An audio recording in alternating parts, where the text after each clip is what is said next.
Imagine the ground rumbling like an angry drum, dust exploding into the sunrise, and the sudden realization that those shadows on the horizon aren't mountains, they're elephants marching straight at you. Feel your lungs seize? Good. Welcome to Hannibal's battlefield. Blink once in your history. Before you get comfortable, please hit like and subscribe, but only if you truly enjoy what I do. Drop a comment telling me where you're tuning in from and what time it is for you. It's always fascinating to see who's joining us from around the world.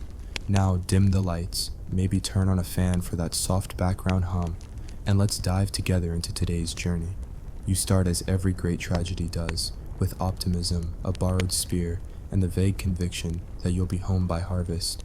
Rome's legions are calling, and you, poor soul, answer because the recruiter swore you'd get free sandals, regular meals, and a share of glory big enough to buy a vineyard.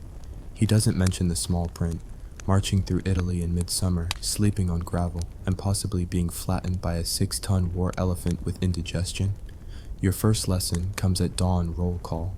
The centurion bellows your name, which he pronounces like someone choking on an olive pit, and tosses you a helmet that still smells like the previous owner's panic. The iron cheek pieces pinch, the leather lining is basically petrified, and the plume?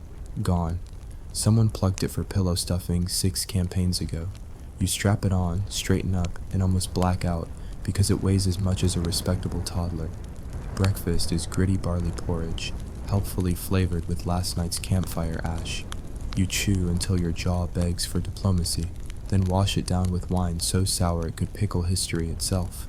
The veteran beside you, one-eyed, scarred, known only as Crassus the Younger despite being about 60, pats your shoulder and assures you the food's better when you can't taste it over battlefield dust.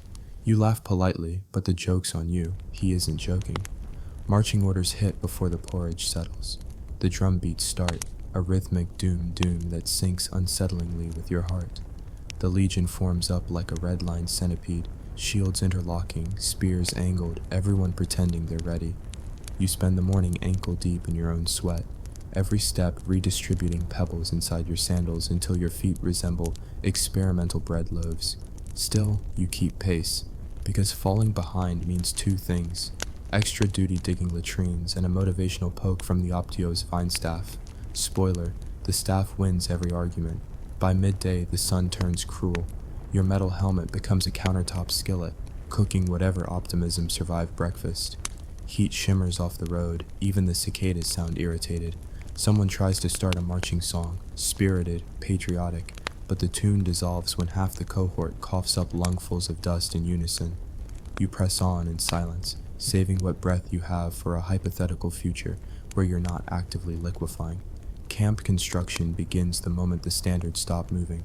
No respite, pickaxes, shovels, sweat, a ditch, then a rampart, then sharpened stakes angled outward, because Hannibal's cavalry loves midnight visits. It's like building a fortified town every evening, only to abandon it at dawn. You wonder why no one just stays in one of these pop-up fortresses permanently.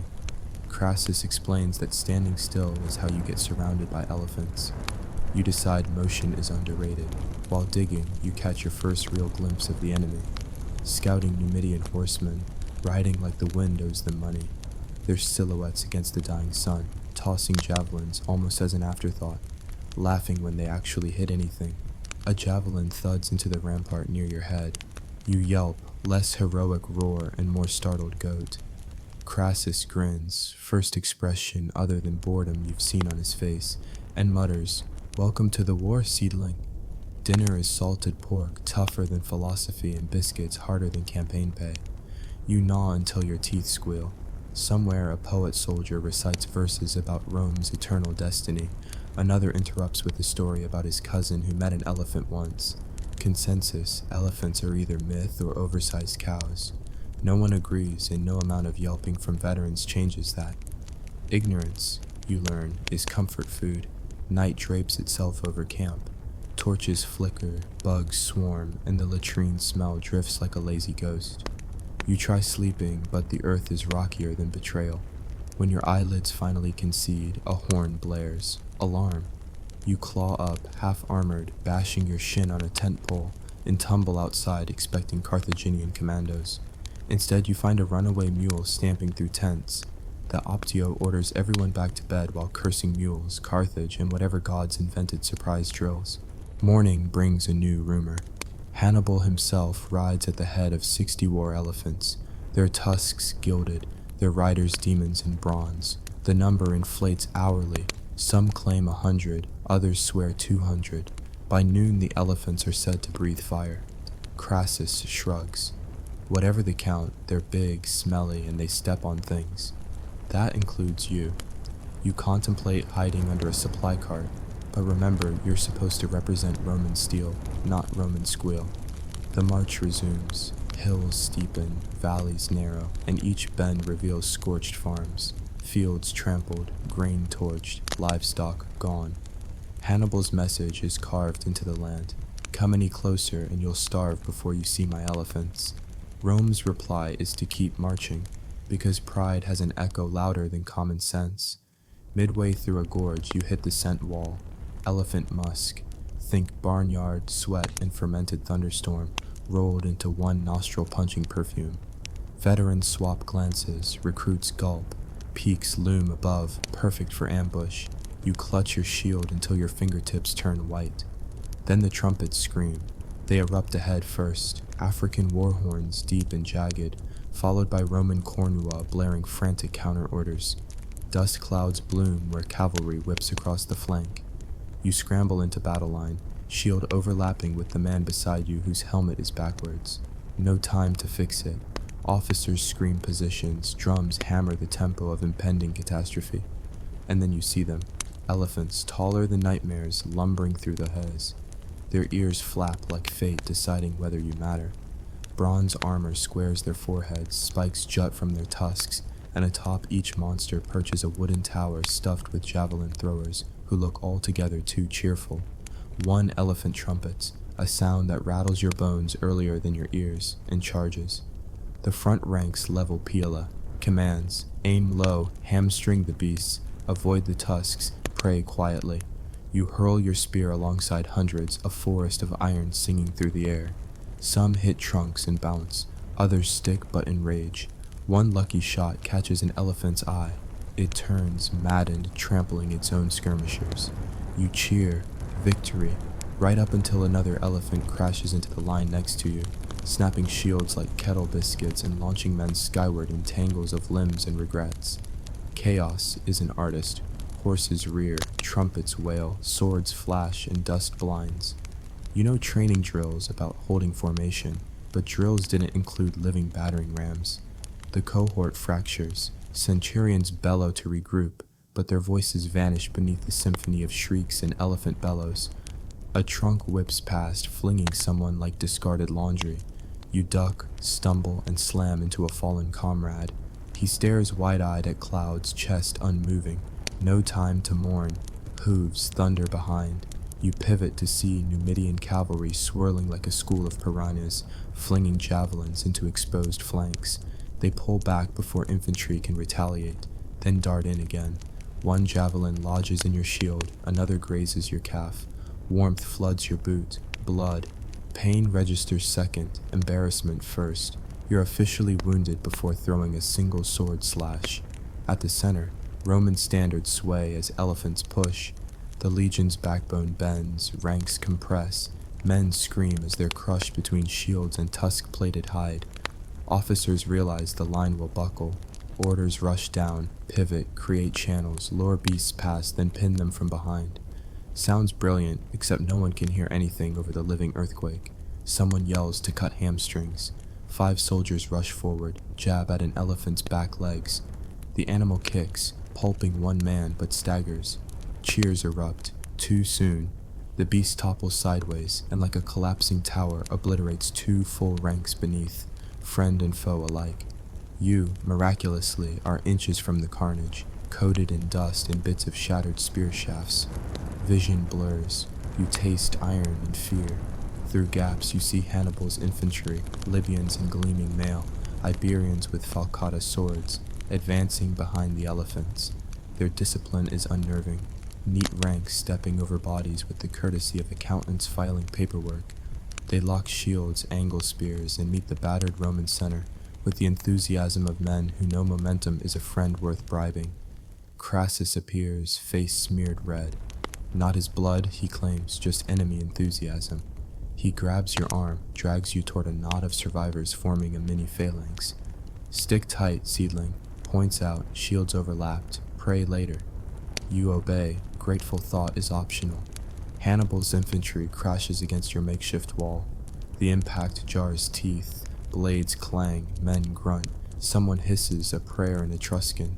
Every breath smells of rust. Time warps into fragments. A spear thrust you parry, a shield slam you barely absorb, a scream that abruptly stops.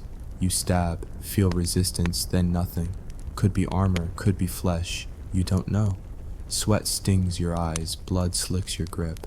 An Iberian swordsman lunges, you block, counter, slip, stab. He folds, expression surprised, almost offended. Your stomach lurches. First kill? No, don't think. Move. Somewhere the Roman left wing rallies, pushing back cavalry. Trumpets signal a fallback order, but the center is too entangled. You're pinned between elephant corpses and advancing Carthaginians. Crassus curses every god alphabetically, then points to a gap behind a dead beast's bulk. Through there, we regroup or we fertilize. You squeeze between armored hind legs the size of amphorae, duck javelins, and emerge into relative calm, if scattered corpses and burning wagons count. A standard bearer limps past clutching the eagle. Half his face is gone, but he still whispers Roma Invicta like a spell. You feel both humbled and horrified.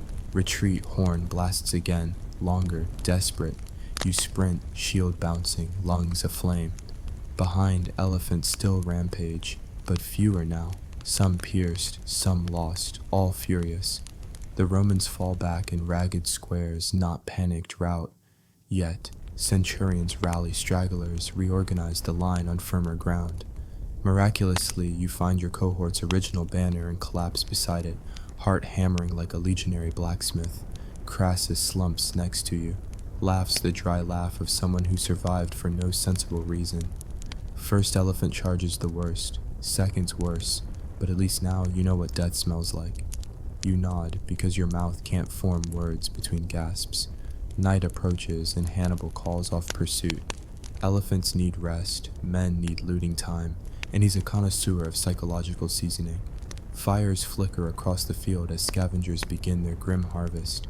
Roman medics venture out, hauling the wounded with makeshift stretchers or plain desperation. You volunteer to help until someone reminds you you're bleeding. Surprise, foot wound you forgot about. Bandage, you hobble between tents, delivering water skins to men missing more vital parts. Silence eventually settles, punctured by moans. Stars glare coldly overhead, disinterested witnesses to your misery. You lie on a cloak, boots off, toes throbbing, and wonder how vineyards ever sounded appealing. Crassus snores beside you, veteran serenity. Somewhere a priest mutters prayers to Mars, Juno, any deity still awake. Sleep flirts, then flees because nightmares don't wait for eyes closed. Elephant silhouettes, trampling feet, the sound of bones snapping like dry branches. You stare at the sky, tasting dust, and realize tomorrow might bring another charge, another swirl of Numidian cavalry, another roll of fate's dice. Congratulations, you've survived day 1 on Hannibal's battlefield. Your reward? Sunrise and the promise that the war elephants haven't even warmed up yet. There's something deeply humbling about waking up on the ground, covered in dew and someone else's elbow. You slept like a corpse, which is fitting, because statistically, that's what you are most likely to become. Your feet ache like you borrowed them from a much older man. Your back cracks like a clay pot left in the sun, and your brain is still catching up to the fact that the elephants didn't kill you yesterday. Not for lack of trying. The camp is a quiet symphony of groans, bandage rustling, and whispered, "What the hell was that?" conversations. The veterans just shrug. Crassus gnaws on something that might be bread or just toasted regret. Elephant hangover, he calls it, survives the battle, follows you home. You get no time to savor being alive. Trumpets sound, orders fly, pack up, move out, fortify the next nightmare. You hobble into formation, rubbing a raw blister that now has its own postal code. Your shield still has a dent from yesterday's close encounter with an Iberian sword. But hey, it's technically still a shield. Your sword's chipped. Your nerves are frayed. You, still breathing. Barely. Today's march isn't across rolling plains. No, that would be merciful. Today, you're headed into the mountains, because clearly, being trampled on flat ground wasn't challenging enough. Hannibal is playing a game called How Much Can One Army Suffer Before They Start Speaking Carthaginian? Spoiler, you're getting close. The terrain changes fast, trees thicken, paths narrow, birds vanish. The air grows colder and tighter, like the Alps themselves resent your presence. Somewhere up there, Hannibal's scouts are watching, maybe laughing, probably betting wine rations on how many of you will trip, freeze, or fall to your deaths. Rome never really prepared you for this. Training covered stabbing techniques, shield drills, and how to intimidate Gauls by yelling in Latin. There was zero mention of how to handle fighting a war while clinging to goat trails narrower than your dignity. One wrong step and you become an echo. Then comes the scent again, that musky, throat-coating stench of elephant. The same monsters that tried to erase you are up ahead, somehow climbing like mountain goats, but with more crushing weight and less grace. You see their backs cresting a ridge, hear the booming orders of Carthaginian handlers, and feel your lunch make a nervous retreat into your spine. Tell me again why we're chasing them up here. You mutter. Crassus spits. Because the Senate doesn't believe in giving up, dying early, or learning from their mistakes. He's not wrong. You reach a narrow pass and it gets worse, because of course it does. Someone, probably Hannibal's fan club, has dislodged boulders onto the path. Roman engineers scramble to clear them while the rest of you stand around like frozen statues in blood-red cloaks. Somewhere, a rock slide begins. You flinch. A soldier near you is flattened like an old leather boot. No elephant required, just gravity and bad luck. Then, ambush. Not a full one, just a little nibble of death. Slingshots, javelins, arrows from the cliffs. A group of Celtiberian mercenaries pop out like mountain ghosts. You don't even see them until the guy next to you loses an ear. Instinct kicks in, shields up, crouch, advance. But there's nowhere to advance to. The path is 2 men wide. One bad step and your whole formation turns into avalanche garnish. You cling to the wall and swing your sword wildly at shapes above. It's like trying to fight shadows. Then a boulder comes down, not a metaphor, a literal one, and knocks a mule cart off the edge. Supplies gone. You hear someone curse in perfect Latin about starving in the snow. Not a joke. That was your unit's flower. The skirmish is brief, messy, terrifying. You lose 3 more men, one to a fall, one to an arrow through the eye, and one who decided to charge uphill and found out gravity disagrees. The mercenaries vanish into the rocks like smug squirrels.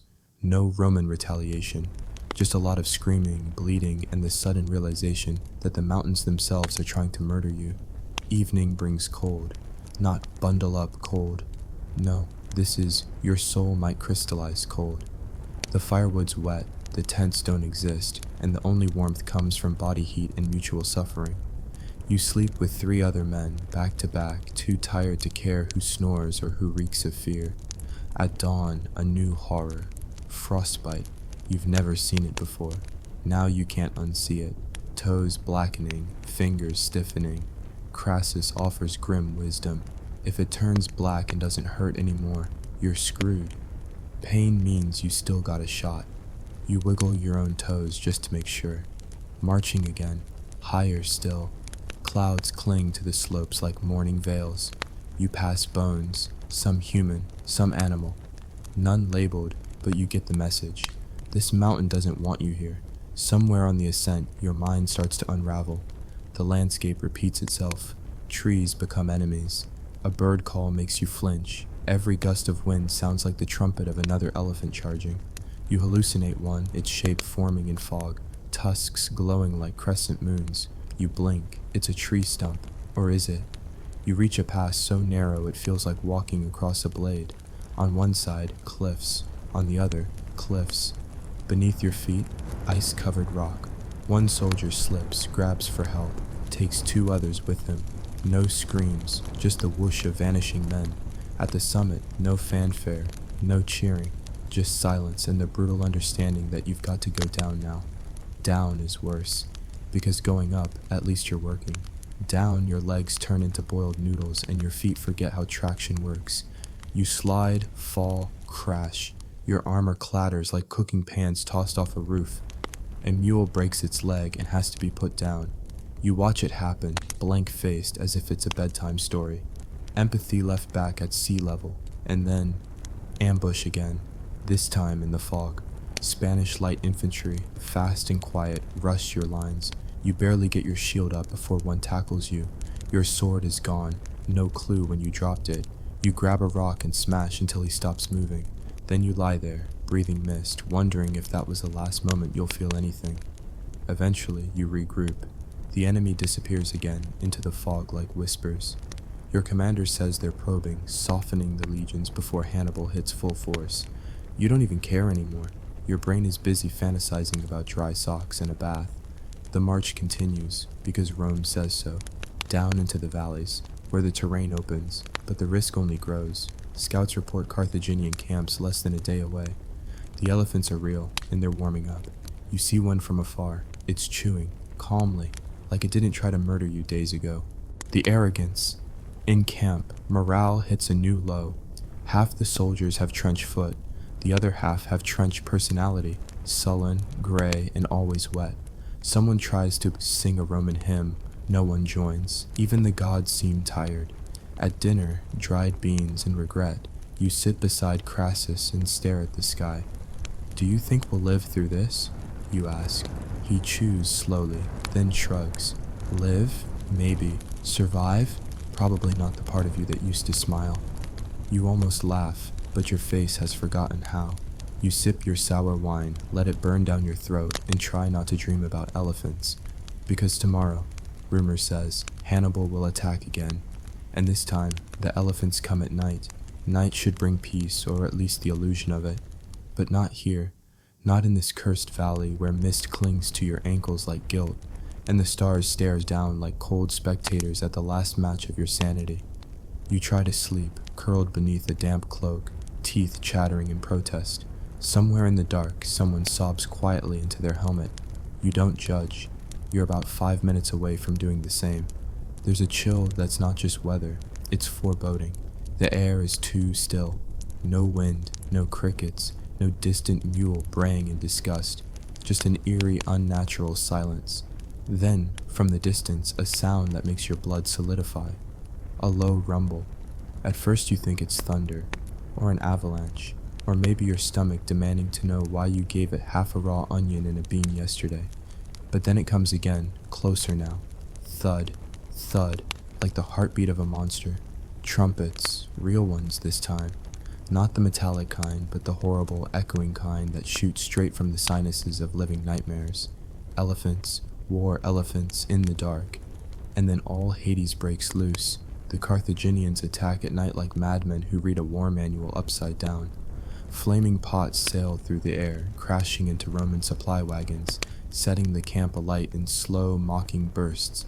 Soldiers leap up half-dressed, swords in one hand, bread crust in the other. Chaos reigns. You lunge for your shield, which is now somehow under a goat. You grab it, slap on your dented helmet, and sprint toward the screaming. And then you see it. Out of the smoke and fire lumbers an elephant, massive and furious, tusks painted red, eyes glowing with torchlight and existential hatred. A Carthaginian howdah sits atop it, a wooden battle tower with archers hurling death in every direction. You freeze, your legs quit, your soul tries to relocate to somewhere quieter, but Crassus is already screaming, form up, you maggots. So you move, because the only thing scarier than an elephant is disappointing Crassus. You shove into a crude formation, raising shields, hoping to somehow repel 2 tons of pure muscle and contempt. The elephant charges, and reality snaps. Your line crumples like wet parchment. The beast crashes through, sending men flying like very sad, very loud dolls. You dive out of the way, rolling into a bush that immediately stabs you in 6 places. From the ground, you watch the monster barrel through the camp, stepping on a pot of porridge and a soldier in the same motion. To your left, someone's on fire. To your right, someone's praying to 12 gods at once in 3 different dialects. You can't blame them. Pick one, hedge your bets. You run, not heroically, Just a sensible, full speed, no looking back kind of run. Toward what? You're not sure. Away from the elephant, certainly. You crash into Crassus, who's bleeding from his nose and swinging a broken spear like he's trying to fight the entire concept of death. Where are we going? You shout. Anywhere with fewer tusks. Fair point. The Roman counterattack is clumsy but ferocious.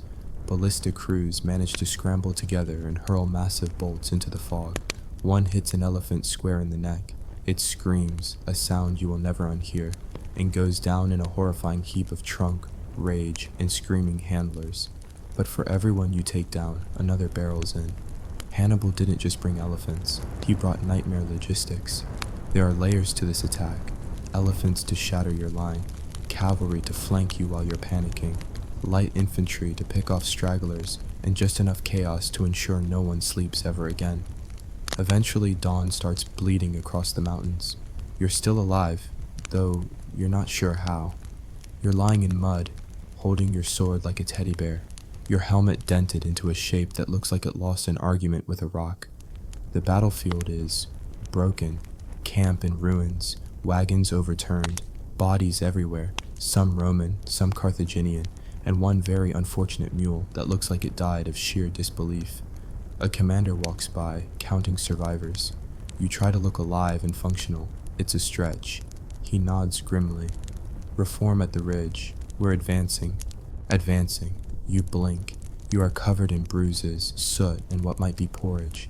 Your boots squish ominously. Crassus limps up beside you, missing one eyebrow and most of his optimism. We're advancing. You mutter. We're Romans. He shrugs. Dying in place is frowned upon. And so you go, marching again, limping, bleeding, but marching, through forests that seem to whisper, go home in dead languages, past rivers that look like they've already seen too much, over ground soaked in dreams, blood, and regret. You pass villages with shuttered windows and locals too afraid to look out. You wave anyway. Maybe they'll pity you and toss a turnip. They don't. Days blur. Blisters burst, feet rot. One guy gets trench mouth, which is somehow worse than trench foot. Another starts reciting epic poetry to a tree. You cross another river. The engineers build a crude bridge out of planks, rope, and delusion. You don't fall in, but the guy behind you does. He comes out missing a boot and his will to live. And then more elephants, not attacking, just standing, watching. A whole Carthaginian scouting party across the valley. They don't charge, they don't move, they just observe, like they know what they've done to you and want to make sure it sticks. That night, you can't sleep. Every snap of a twig, every creak of leather sounds like a trumpet. You jolt awake twice, once to a dream of being crushed, once because Crassus sneezed and you assumed it was the apocalypse. You start to wonder, what if this is the rest of your life? Running from elephants, getting stabbed by Spaniards, eating food that tastes like sadness and old sandals? There's a rumor that the Senate is planning reinforcements, but there's another rumor that Hannibal has more elephants, a lot more. One guy says he saw one wearing armor, like actual metal barding. You laugh, then you realize he's serious, then you cry a little. And tomorrow, you keep marching, because the only thing more terrifying than fighting Hannibal is not fighting him and waiting for him to come to you. So you pull your boot back on, wince as it squishes again, and get ready. Because rumor says the next battle is near a river, a big one, and Hannibal's already on the other side, smiling, south. You've made it this far. Congratulations. You are officially one of the last unfortunate Romans who hasn't been crushed, trampled, skewered, frozen, burned, emotionally broken, or eaten by wolves in a sleep-deprived hallucination. And if you think that means things are going to get better, well, that's adorable. You must be new here. Because welcome to the Battle of Cannae, or as future historians will call it, how to break an empire in one easy encirclement. Let's recap your journey so far. You've marched through mountain hell, been haunted by elephants in the fog, fought people who seem to enjoy war just a little too much, and watched more of your friends die than you can count. You've learned that the Alps are not charming. Carthaginian tactics are borderline sorcery, and the Senate is somehow still yelling at each other about grain prices instead of sending help. And now, you're standing in a dry, open field near the river Olphitis, roasting under a blazing sun with over 80,000 other Romans. That's not a typo. This is the biggest army Rome has ever fielded. You'd think that would bring you comfort. It doesn't, because you've learned a crucial truth. The more Romans there are, the more dramatic the tragedy. This battle, everyone says, will be different. Commanders nod and clap shoulders. We've got the numbers. He can't encircle us this time. You don't say anything, but in the back of your mind, a single word spins like a cursed coin. Yet. The plan seems solid. Stretch the line wide, crush Hannibal with sheer volume. Like hugging him to death, with spears. You're in the center. That's supposed to be safe. That's what they tell you. But the center is about to become a meat blender of history-shattering proportions. At dawn, dust kicks up on the horizon. Hannibal's forces emerge, smaller, leaner, and terrifyingly organized. His infantry is arrayed in a crescent, arching inward like a welcoming smile. You should be suspicious. You should run. But you've been taught to obey, so you tighten your grip on your sword, try not to vomit, and wait for the signal. It comes. You march forward. The Roman center pushes into the curve of Hannibal's line, and it works. At first, Carthaginians fall back as if retreating. Your commanders cheer. Men begin to believe. "We're winning!" Someone shouts. That man will die screaming 5 minutes later, because Hannibal isn't retreating. He's coiling, drawing you in, like a trapdoor spider with a PhD in nightmare tactics. Suddenly, the Carthaginian wings swing around. His elite African infantry, who've been chilling on the flanks like bored executioners, close in like a bear trap. And that's when it hits you. You're not fighting a battle. You're the meal. Panic spreads like fire. Orders vanish in the roar.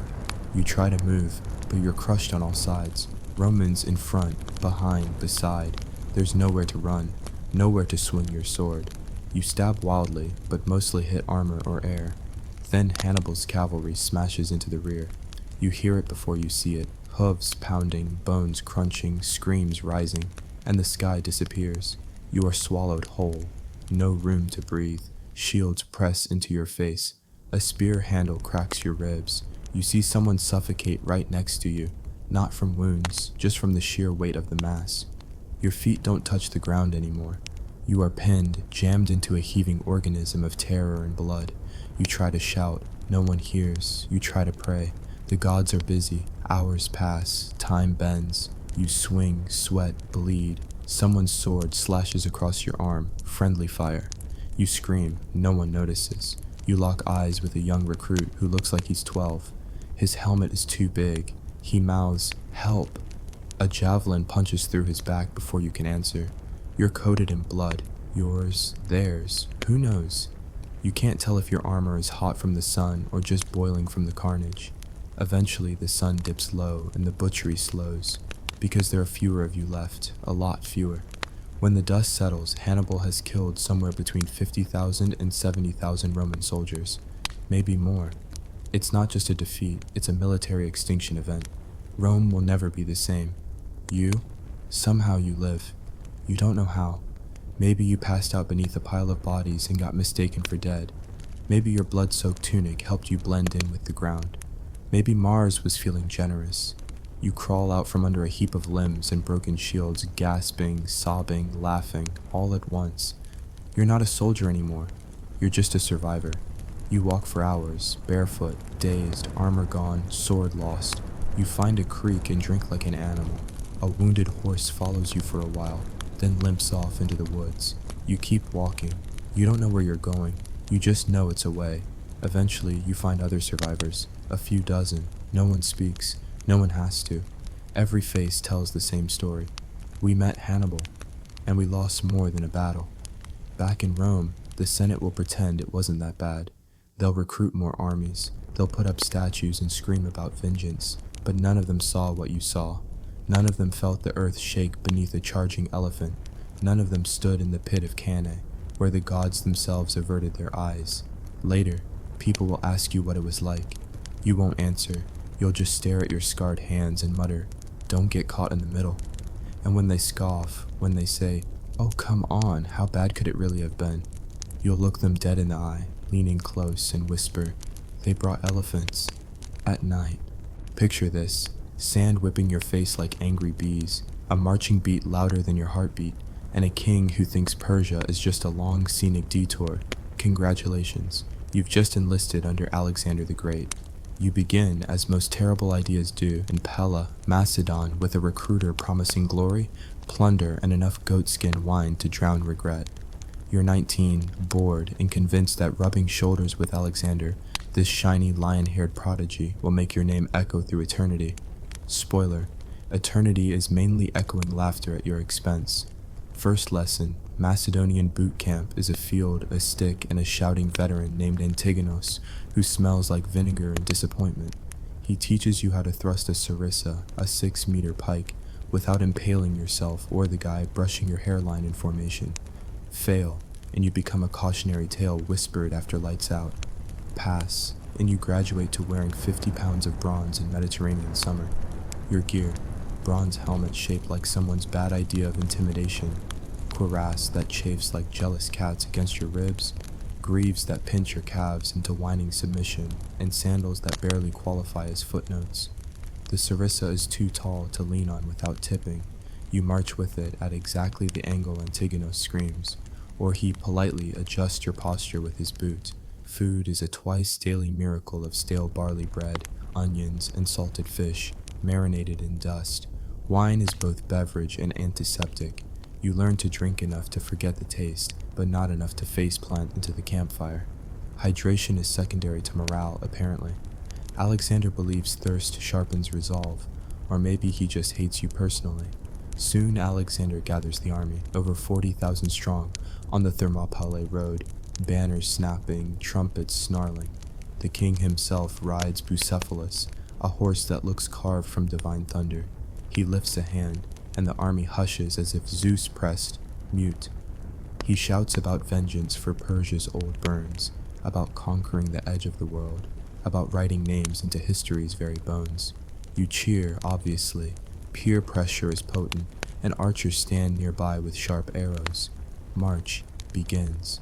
You cross Thrace first, sun-blasted valleys and hills that behave like stairmasters from Hades.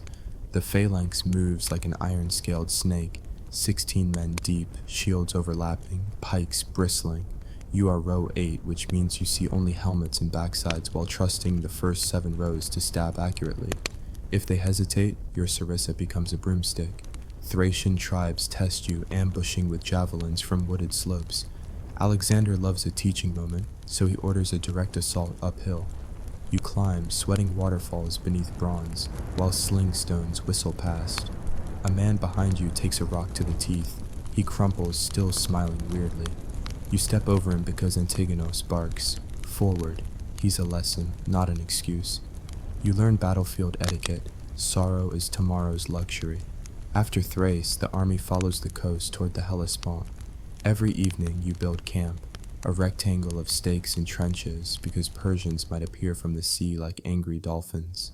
Then you strike camp at dawn and march again, 20 miles if terrain is gentle, 15 if hills sneer, 10 if someone misreads the map written on goat parchment. Blisters bloom. You name them after philosophers. Plato throbs on your left heel. Aristotle sprouts on your big toe. Diogenes oozes philosophical cynicism across your sandal strap. Antigonos prescribes urine on sores. You realize survival often smells worse than defeat. Crossing the Hellespont is a logistical nightmare disguised as triumph. Hundreds of triremes ferry troops in shifts. Your cohort boards last, crammed like olives in a jar. Halfway across, a sudden squall tosses the vessel. You retch wine-colored lunch into the Aegean. The helmsman yells that Poseidon respects perseverance, which feels like a poetic way of saying, hold on or drown. Asia Minor greets you with baked clay and cities that surrender politely because Alexander sends envoys ahead promising tax cuts and protection from local bullies. Also because your army looks like a walking apocalypse. One city refuses. Siege engineers roll up, erect siege towers taller than their walls, and Alexander personally leads the storming party, leaping a moat via fallen battering ram as if gravity is optional. You're ordered to climb ladders swaying under arrow showers. You ascend behind a shoeless comrade who promptly dies embedding his foot in your mouth. You push the corpse aside, sorry friend, and reach the parapet to discover defenders already fleeing. You cut down one from behind. It feels less heroic and more like butchering disbelief. Looting is allowed, but only the valuables, per Alexander's bulletin. Predictably, everything is deemed valuable. You collect a silver bowl, a silk scarf you'll later use for bandaging, and a philosophical crisis about murder and theft. That night, the city smolders behind you while Alexander delivers a speech about destiny and unity. You pretend the smoke is just evening mist. The stench of roasted grain says otherwise. Next comes the Battle of the Granicus River, your first major set piece. Picture banks slick with mud, currents bold enough to drag oxen, and Persian cavalry waiting on the opposite rise, shining like a polished nightmare. Alexander's solution: charge across immediately. Senior officers propose waiting for dawn or scouting a ford. Alexander declines, politely, by launching the companions straight through chest-deep water. You wade behind them, sarissa held high to avoid snapping. Arrows rain, black, thin screams. One thuds into the shield ahead, another grazes your helmet, buzzing away with a hair from your scalp. Horses crash into the river, spooking. You can't swim in armor, you just trust the phalanx's momentum to keep you upright. A torrent sweeps your left foot. For a second you lean on nothing, thinking, so this is how I become a heroic anecdote. Row leader grabs your cuirass, yanks you upright, swears you owe him 3 cups of wine. You reach the far bank gasping, mud-caked, and immediately find a Persian noble swinging a curved sword at your head. Training takes over. You duck behind the shield, jab low, feel the pike bite flesh. He screams something about Zeus's questionable parentage and collapses. You want to apologize for ruining his day, but another rider charges. Your cohort wall braces, pike shish, kebab horse and rider in one gruesome thrust. Warm blood sprays your face, metallic and intimate. Alexander nearly dies when a Persian axe dents his helmet, but Clytus the Black chops the attacker's arm mid-swing. Word spreads like wildfire. The king is immortal, or at least well guarded by improbable timing. The Persians break, leaving a carpet of bodies and drifting helmets in the river. After Granicus, Persian satrapies buckle like cheap sandals. Cities submit, provide tribute, supply your army with exotic treats, dates, figs, spices, mixed into the same old barley stew. Luxury's aroma clashes with decay. You eat anyway, because hunger outranks morals. March turns south along the Aegean. Every mile you hate the sarissa more. It bruises your shoulder, blisters your palm, and constantly tangles with neighboring pikes. One stormy night, lightning hits a bundle of spare sarissas. They burn like giant torches. Half the cohort cheers. Antigonus weeps openly for the wasted wood. At Halicarnassus, the Persians finally adapt. High walls, towers bristling with catapults, Greek mercenaries inside who know your tricks. 2 months of siege follow. Catapults hurl stones the size of unhappy sheep. Sappers tunnel under walls only to be buried alive when defenders countermine. You spend days hauling stones to build siege ramps, nights sleeping in puddles that pretend to be beds. Malaria blooms. Fever grips you, dreams blend with waking. Alexander strides through fire, speaks in tongues, promises oceans of sand and glory. You wake shivering, draped in a stolen cloak that smells like temple incense and rat droppings. Finally, the defenders torch their own city, escape by sea, leaving you a smoldering husk. Alexander steps through flames like a bronze statue come alive, declares victory, and orders reconstruction because he likes the view. You wonder if mania is contagious. The army winters inland at Gordium, where legends claim King Midas tied an impossible knot. Alexander slices it with his sword, declaring prophecy fulfilled. You drink extra wine to honor the rope's sacrifice. Winter quarters are mud brick huts, flea-ridden blankets, and endless drills. Snow blows in sideways. You discover toes can go numb and then invent their own colors. Letters from home highlight births you'll never meet and debts you still owe. Antigonus tells you to burn the letters. Attachment breeds hesitation. You keep them anyway, hidden inside your shield. Spring beckons, and with it, the plains of Issus. You wake before dawn to a wind whispering of arrows. Persian King Darius III has gathered an army rumored at 500,000, likely inflated but still large enough to darken horizons. Alexander orders a forced march north to trap Darius in the narrow gulf between mountains and sea. 12 hours on foot, no breaks, water rationed like tears. Your calf muscles feel like sculptors chiseled them with mallets.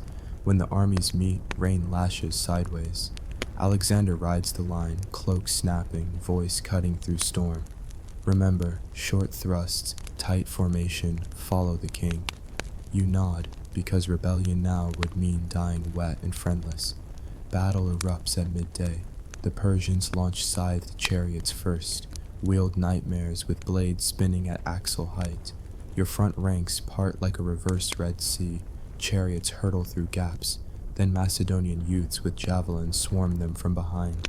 You cheer as charioteers tumble, wondering why anyone trusts weapons with momentum but no brakes. Then comes the Persian infantry, Greek mercenaries again, better armored than you, shouting insults about your mother's goat. Antigonos reminds you insults bounce off bronze. Spears, less so. Clang, clash, scream, repeat. You guard left, thrust center, step over a fallen foe, nearly trip on entrails. Issus becomes a sludge of blood, mud, and broken pikes. Somewhere Darius flees in a golden chariot, leaving family and treasury behind. The rumor claims Alexander pursues only until dusk, then returns for supper. Like conquest is just another chore. Post-battle, loot fever hits. Persian tents overflow with silk, silver, and absurd delicacies. Candied almonds, honey cakes, wine scented with roses. You gorge until bellyache replaces trauma. That night you wrap in a Persian cloak softer than any Macedonian wool, and dream of home. Except home is now blurry compared to the taste of victory and rose wine. Morning hangover. Alexander wants to liberate the Phoenician coast. Liberate, meaning siege Tyre for 7 months because they refuse to open gates. You build a causeway through the sea, stone by back-breaking stone, under arrow fire and flaming ships. Salt water festers in wounds. Barnacles cut calves. Tyrians hurl hot sand that fuses to skin.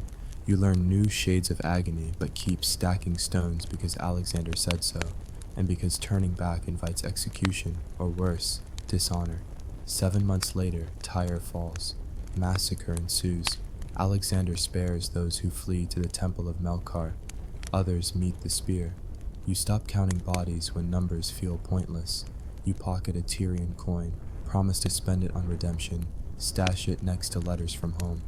Part 1 ends with the army turning toward Egypt, where Alexander plans to outflatter the pharaohs and chat with oracles.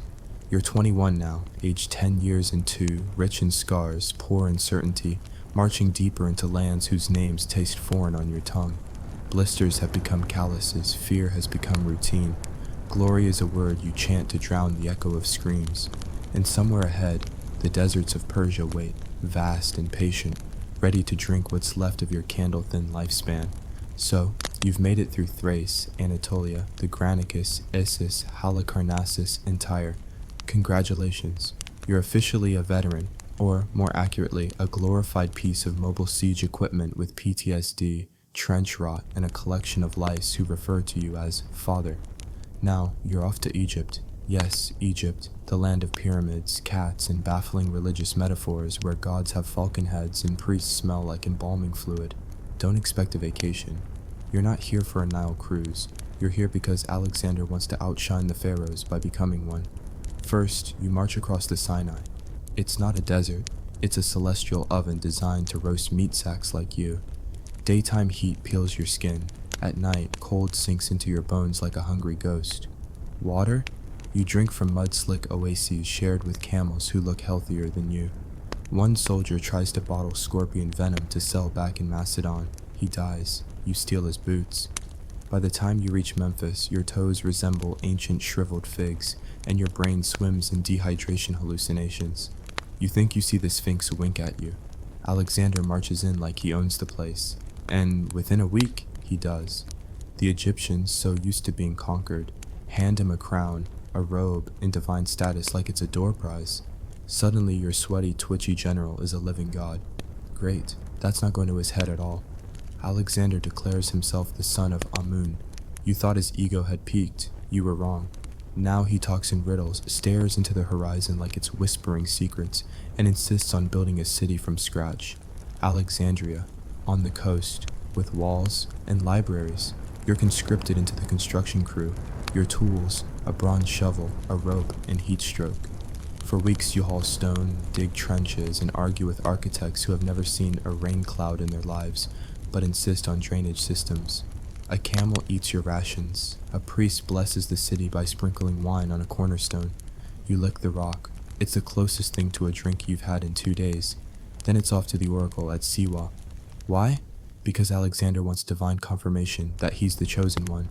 Of course, you're not invited to the sacred tent. You're too mortal for that. But you get to join the elite few who escort him across the western desert. You nearly die of thirst, sand blindness, and philosophical despair. There's a sandstorm that lasts 2 days. Your friend Nikitas wanders off after hallucinating an oasis. You find his bones 2 weeks later, posed like he died mid-apology. Alexander returns from the temple glowing like he's personally licked the face of God. He says the oracle confirmed he's a son of Zeus. You nod. What else do you do when your general becomes divine? Argue? Then the army turns east. Persia awaits. Again. This time, the real heartland, Babylon, Susa, Persepolis. But first there's one tiny little battle on the horizon at Gaugamela, or as you call it in private, the absolute nope. Picture this, flat plains as far as the eye can see, perfect cavalry terrain. Darius III has returned, and this time he's brought a circus. War elephants, scythed chariots, armored cavalry, tens of thousands of infantry, camels carrying archers, camels carrying flaming oil. He's turned Mesopotamia into a moving death carnival. Alexander, cool as ever. He gives the troops a pep talk about how fate is on your side. Fate, mind you, also gave your cousin dropsy, your brother gangrene, and your uncle a fatal allergic reaction to cheese, so maybe don't count on fate. The night before the battle, you lie awake next to your shield, listening to a guy 2 feet away whispering prayers to Apollo, while another one mutters threats to his ex-wife. You just count stars and wonder if they'll be your last few. At dawn, it begins. You advance in formation, dust rises, sunlight reflects off Persian armor in a blinding shimmer. Darius sends in chariots. They thunder toward you. You brace. Your phalanx parts like a well-trained sea, and javelins fly in from hidden positions. Chariots fall apart mid-charge. Wood splinters, horses crash. A wheel rolls past your head like an omen. Then the elephants charge. Now, no one trained you for this. No one said, hey, here's what to do when a 6-ton screaming meat wall with tusks and a platform full of archers comes at you. You scream. Everyone screams. Alexander is already flanking Darius's left. You're trying not to be turned into a greasy smear. You dive sideways as an elephant barrels past. It stomps a man so hard his limbs exit separately. Another soldier jabs upward with a spear, gets swatted by a trunk into next week. You hurl your only flaming javelin at its rear. It doesn't care. But the archers on top? They squeal, fall off, and you rush forward to finish them before the elephant turns around. The battle lasts hours. Alexander slices through the Persian flank like a divine cheese grater. Darius flees, again. You help mop up the survivors, which includes putting down horses too wounded to stand and collecting ears from fallen enemies for proof of participation. You don't question it. Gaugamela is won. Alexander is now effectively king of Asia. You, meanwhile, have trench foot in both legs, lice in places that shouldn't grow hair, and an existential dread deeper than the Euphrates. You march to Babylon. It's a paradise compared to everything else. Gardens, baths, food that isn't beige. You wash off months of trauma and emerge reborn. Kind of. A Babylonian woman propositions you. You try to remember how to talk to someone who doesn't carry a sword or curse in 6 dialects. You fail. Alexander decides Babylon is not enough. There's still Susa, Persepolis, all of Persia's treasure cities. You begin to think the man is allergic to sitting still. At Susa, the gates open, no siege. The palace is a treasure trove. Gold coins by the ton, jewel-encrusted furniture, silk garments that feel like sin. You get your bonus pay. 1 gold derrick. 1. You spend it on dried apricots, new sandals, and a prostitute who pretends to find your war stories interesting. Then Persepolis. Here, Alexander does something even you didn't expect. He burns it. He gets drunk, climbs a balcony, and, depending on the version, is either encouraged by a courtesan or by the echo of his own megalomania. The palace of Xerxes, the symbol of Persian glory, goes up in flames. You stare into the fire and wonder what it's all for. You march north next, hunting Darius like he's a prize pig. The great king is betrayed by his own satraps, stabbed and left to die. Alexander finds his body. He cries, builds him a golden coffin, declares him a brother king. You bury the enemy, then march on. But here's the thing, there's no clear end. The army wants to go home. You want to go home. You've done your time. You've conquered most of the known world. Can we go back now? Alexander says no. He wants to chase the sun, the edge of the earth. He wants India. Your feet throb at the word. Your stomach turns. You look east and see only more mountains, more rivers, more blood. Still, you go. You follow. Because Alexander commands it. And because there's no retirement plan for veterans. There's only the next horizon, the next campaign, the next war. The wounds never fully heal. Your hands are always stained, and your candle, already flickering, has miles yet to burn. South. You didn't die in Egypt. You didn't die at Gaugamela. You didn't even die at Persepolis, where half the army nearly suffocated on burning palace smoke and liquefied gold fumes. Congratulations. You're a living fossil with half a liver, full body fungus, and a 1,000-yard stare. Now you're going to India. India. The very word makes men twitch. You've heard rumors, giant ants that mine gold, apes with swords, jungle gods who drink blood, elephants that throw spears with their trunks. And here's the best part. Alexander believes every word. He's not just going for a sightseeing tour. Number. He wants to conquer the edge of the world. What does that mean? It means months of jungle marches, unfamiliar diseases, river crossings that turn into biblical drownings, and creatures that don't exist back home. Mosquitoes the size of your thumb, tigers that leap from shadows, and frogs that scream like dying children. Let's rewind. The moment you cross into the Indus Valley, things go sideways. Your Greek sandals melt in the mud. The rain never stops. Your clothes stick to you like wet cheesecloth. Every night something bites you. Beetles, leeches, or things you can't even see. You learn the hard way to check your boots every morning for scorpions, snakes, or that one time, someone else's toe. Alexander is ecstatic. He says it's a land of wonders. You say it's a land of trench rash and intestinal horror. Your squad loses 3 men before even reaching their first proper skirmish. One dies of heat stroke, one drowns in a rice field, one just vanishes during latrine duty, never found. Then you meet King Porus. Now Porus is no joke. He's huge, his army is massive, and unlike every other king you fought, this one is ready. You reach the banks of the Hydaspes River, and it's high, fast, and angry. Across it, Porus, elephants, archers, chariots, and a glare that says, "Come at me, you sunburned upstart." You do, of course you do. Alexander decides to cross upriver during a storm at night, because when has basic safety ever mattered? You nearly drown. You can't see. You can't hear.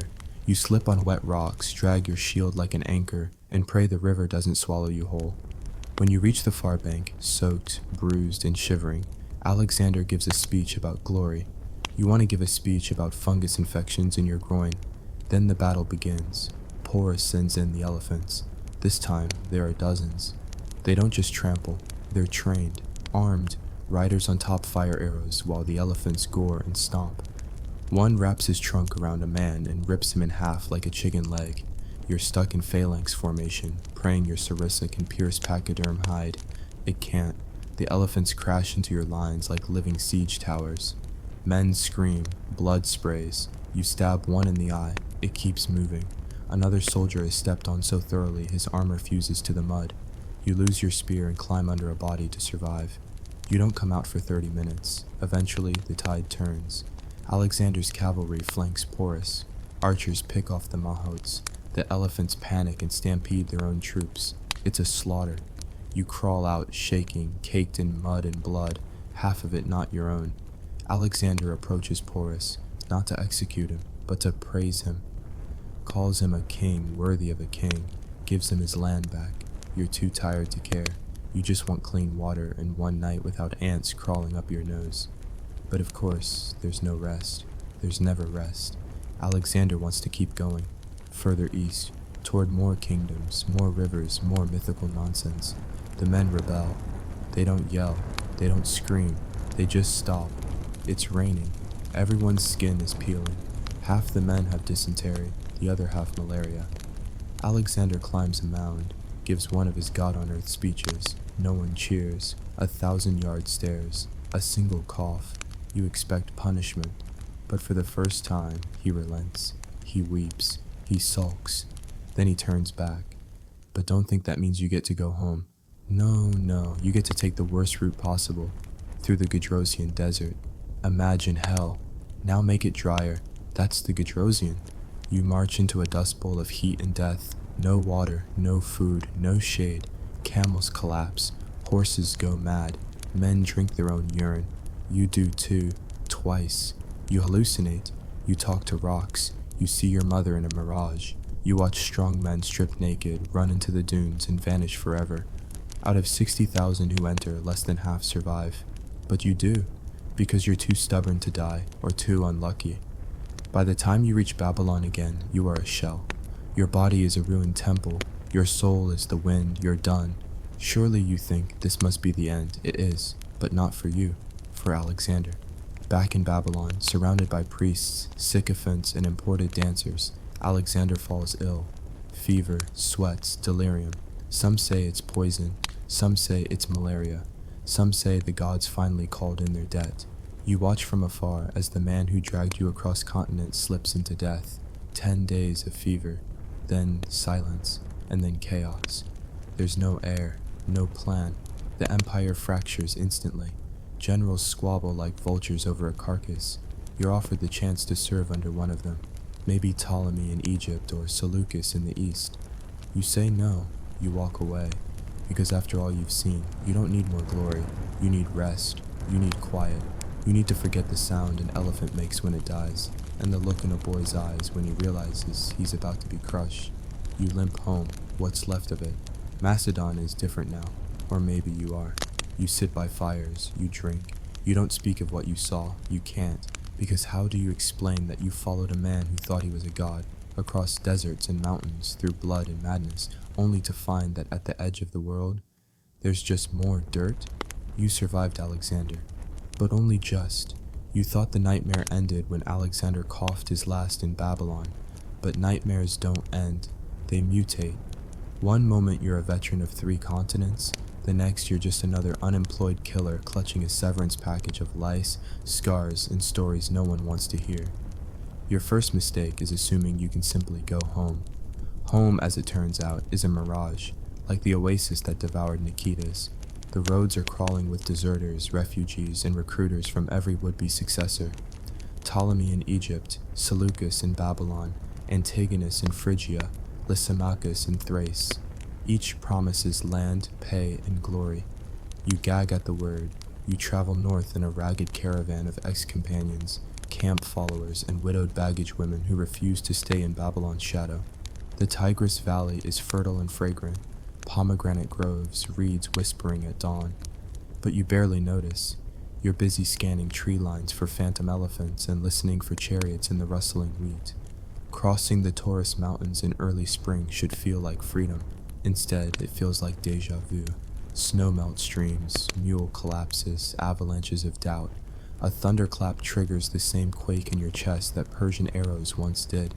Someone laughs at a joke about Macedonian rations tasting like shoe leather. You flinch so hard your cup spills. 6 weeks later you reach Pella, the city that birthed Alexander's ambitions, only to find it swollen with new statues and old problems. Taxes have tripled. Antipater's regent guards patrol streets once ruled by jolly drunkards, and every tavern boasts a bard singing contradictory epics of Alexander the God King or Alexander the Demon who bled Macedonia dry. You pick the quietest corner seat and order watered wine, hoping anonymity still exists. It doesn't. A local magistrate spots your elephant-trampled cuirass and demands service in the home guard. You refuse. He reminds you desertion earns crucifixion. You remind him you're already crucified, internally, nightly, by memories of the Hydaspes. He backs off. Fear recognizes itself. You visit your family farm. The vine rows you once dreamed of buying with Persian silver are now weeds. Your father died 2 winters back. Your sister was married to a hoplite who vanished in Gedrosia. Your mother eyes you like a revenant. hugs you as if checking for missing limbs, then hands you a hoe. You last 3 days before your back spasms and your brain screams every time a crow flutters overhead. Farming requires serenity. You're built for chaos. Word spreads that Alexander's corpse, still unburied, still disputed, has become the ultimate hostage. Ptolemy hijacks the funeral cortege, carts the body toward Memphis. Perdiccas marches to intercept. Armies jockey, borders blur. Peace ends before it started. A recruiting herald rides through Pella offering 10 gold staters to any veteran willing to reinforce Perdiccas. 10 staters. That's 4 years of farm yield, or 1 year of forgetting. You say no. Then you see your mother counting coppers for barley bread, and you say maybe. Next week you saddle a horse that isn't yours and head south. You tell yourself it's temporary, one last campaign to secure a pension, then real retirement. You've said that before. Perdiccas' camp at the Hellespont reeks of ambition and stale goat. Standards flutter, sunburst of Macedon, crescent of Phrygia, winged lion of unknown origin. Generals shout over map tables, scribes tally rations, priests mutter omens about vultures circling the royal corpse. You sigh, same circus, new clowns. Perdiccas lectures the assembled. We march to Egypt, seize the body, legitimize the succession, restore unity. You translate, we're about to bleed under desert sun so that one ambitious man can drape himself in another ambitious man's moldering glory. Deja, Gedrosia. The march down the Levant is a page torn from the old script. Forced crossings, scorched wells, cities barring gates until silver changes hands. At Gaza, a sandstorm swallows 3 baggage trains. Perdiccas curses the gods of logistics, sacrifices 3 goats, and orders double time to make up lost days. You watch the goats burn and swear you smell tire again. Crossing the Nile's eastern branch at flood tide, a hippo overturns a pontoon. Men drown screaming for Bucephalus as if the horse could save them. You shiver. Animals and rivers hold grudges in your nightmares. That night, campfires reflect in Nile water like burning eyes. You skip supper and stare at stars, counting how many you've outlived. Too many. Outside Memphis, the negotiations collapse faster than a siege ladder in Tyrian tar. Ptolemy's envoys leave with perfumed sneers. Perdiccas orders an assault on the fortress holding Alexander's body. You brace for déjà vu catastrophe. It comes on schedule. The assault boats wedge in mud, ladders splinter. Egyptian archers light the night with flaming arrows. The Nile churns red. Perdiccas' cloak floats past you empty. At dawn, the army elects a new leader, Eumenes the secretary, because irony never sleeps. Half the camp deserts to Ptolemy with promises of amnesty and figs. You go with them, not for figs, but because inertia is lethal. Ptolemy greets deserters politely, folds them into his ranks, and invites officers to a banquet under palm lanterns. You spend the evening pushing dates around your plate, listening to speeches about building libraries larger than dreams, harbors deeper than doubt. You know how speeches end, in marching orders. Sure enough, Ptolemy marches to secure Coele-Syria. You follow. Siege, skirmish, plunder, repeat. One night, after looting a Phoenician warehouse of cedar timber, you sit on a plank and realize you can't recall your own reflection. Your mind conjures Alexander's face more clearly than your own. It's possible you never left his shadow. His empire simply shrank until it fit inside you. Years slip. Wars blur into each other. Ipsus, Gaza, Salamis, not the Greek one, the Cypriot one. You fight for Cassander once, for Antigonus twice, for Seleucus by accident when your unit is captured and rehired. Gold coins change names and weights. Scars stay current. At 60, your knees crack like breaking twigs each dawn. At 62, you finally limp back to Macedon with a purse of mixed coinage and a chest of unburied ghosts. Pella is smaller, poorer, grayer. Children play hopscotch on cracked tiles, boasting of distant elephant sightings. They beg you for stories. You smile like a cracked amphora and tell them about figs in Babylon instead. Better they taste sweetness than blood. You buy a modest vineyard on a hillside facing the sea. The sea you first crossed chasing glory. The soil is stubborn, but vines, like veterans, thrive on hardship. You spend mornings pruning, afternoons napping, evenings staring at sunsets that bleed purple across the Aegean. Sometimes thunder reminds you of chariots. You sip watered wine until it doesn't. Visitors come, a former trumpeter missing half an ear, a sutler's daughter who once stitched your tunic after Halicarnassus. Crassus? He died in a gully near Ipsus. Someone brings you a wooden token he carved, a crooked sarissa turned walking stick. You mount it above the hearth, say a silent oath, never again. One autumn, a wandering historian named Cleitarchus tracks you down. He's writing the true history of Alexander. He offers silver for eyewitness tales, the crossing of the Hydaspes, the burning of Persepolis, the death march through Gedrosia. You decline. Truth doesn't fit parchment, it leaks, stains, and drowns. He leaves disappointed. You watch him go and feel lighter. Years pass, vines deepen roots. Your memories ripen into stories told on cold nights when wine loosens tongues. You've learned which parts to share and which to swallow. The elephants? Too heavy. The drowning? Too raw. The boy who cried for his mother on the Gedrosian dunes? Some nights you still hear him. You plant a fig tree for him. Its fruit is bitter the first years, sweeter later. Grief ferments into something drinkable if you're patient. One dawn, you feel the candle finally gutter. Not pain, just a subtle loosening, like armor straps unbuckled after parade. You hobble to the vineyard's edge and sit beneath the fig tree.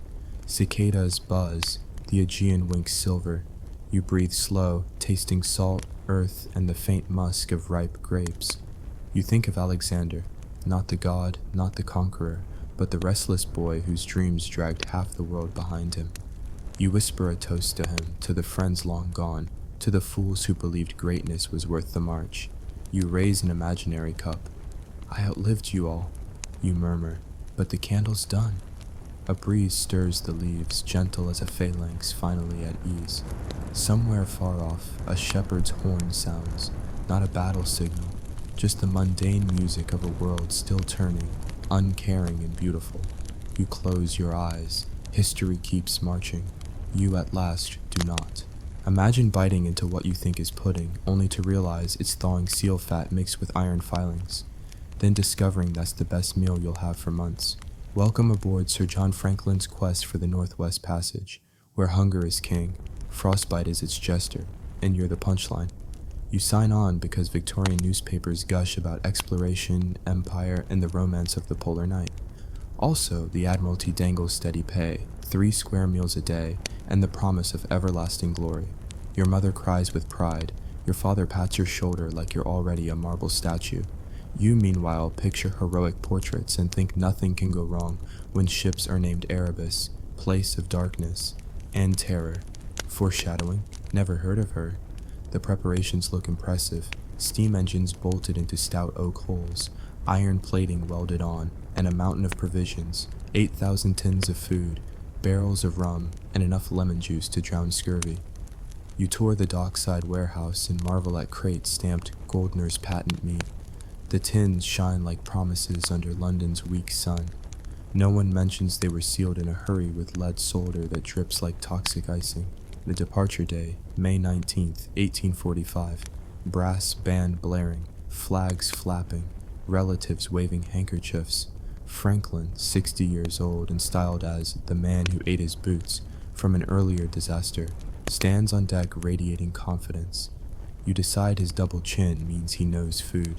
That will become grimly ironic. Past Greenland, you meet your first ice floe. It cracks like a gunshot against the hull, sending shivers through every plank and through you. The officers reassure the men that reinforced beams can withstand far worse. You pretend to believe them, boots slipping on the slick deck, fingers already numb despite wool mittens. Summer drifts into August. Endless daylight, glittering seas, Arctic gulls laughing like madmen. You grow bored and raid the tinned ox cheek soup. It smells metallic, but tastes of home if you add enough pepper. Nights are for fiddle tunes and tall tales about mermaids glimpsed off Baffin Bay. You toast Queen Victoria with watered rum and think exploration is a picnic with ice sculptures. Then September clamps shut like a trap. Temperatures dive. The sun remembers appointments elsewhere and dips below the horizon for the season. Sea turns to slush, then hard glass, then a prison. Erebus and terror anchor in what the charts optimistically label hospitable harbor. The ice squeezes holes with groans you feel in your teeth. You are now residents of Cape Comfortless, unofficial name coined after the cook slides across deck yelling words unsuitable for Empire. Winter routine begins. Each morning starts with hot tea thickened by floating crumbs of sawdust from coal stoves. Breakfast might be salt pork, ship's biscuit, and a spoon of molasses if it hasn't frozen solid. You chip it like quarrying amber. Officers insist on regular exercise, marching circles around the mainmast in overcoats stiff with frost. It's supposed to keep spirits high. Mostly it jostles the hunger like coins in an empty purse. Weeks pass. The surgeon notes odd symptoms: swollen gums, aching joints, lethargy, scurvy despite lemon juice rations. Investigation reveals barrels of citrus have fermented into vinegar. The tins, opened for varied meals, reveal horrors: gray, stringy lumps, foul odors, and sometimes live maggots tap dancing atop what was advertised as prime veal. Still, you eat. Hunger is a persuasive orator. Lead leaches from soldered cans into every meal. You don't notice until your tongue tastes like pennies and headaches bloom behind your eyes. Some sailors grow confused, wandering below decks muttering Latin from Sunday services. One forgets his own name, but remembers every hymn verse, sings until his voice cracks like polar ice. The surgeon bleeds him as per medical wisdom. He weakens further and is laid in a hammock to rest. You learn rest can sound an awful lot like silence. Mid-winter, darkness is absolute, broken only by dim lanterns and the eerie shimmer of auroras. Green curtains rippling overhead like ghostly theaters. They dance. You shiver, imagining departed souls waving goodbye. The temperature drops to -40. Spit freezes mid-air. The ship's timbers contract, popping all night like musket fire. Sleep becomes a negotiation between cold sheets and colder thoughts. Christmas arrives. The cook tries to roast reindeer meat from an earlier hunt. It tastes like boot leather marinated in despair. The men stage a play, The Rivals, with bearded sailors in petticoats. Everyone laughs too hard, clutching empty stomachs, clinging to levity like it's rope tossed to drowning men. The laugh ends when the rum runs out. January.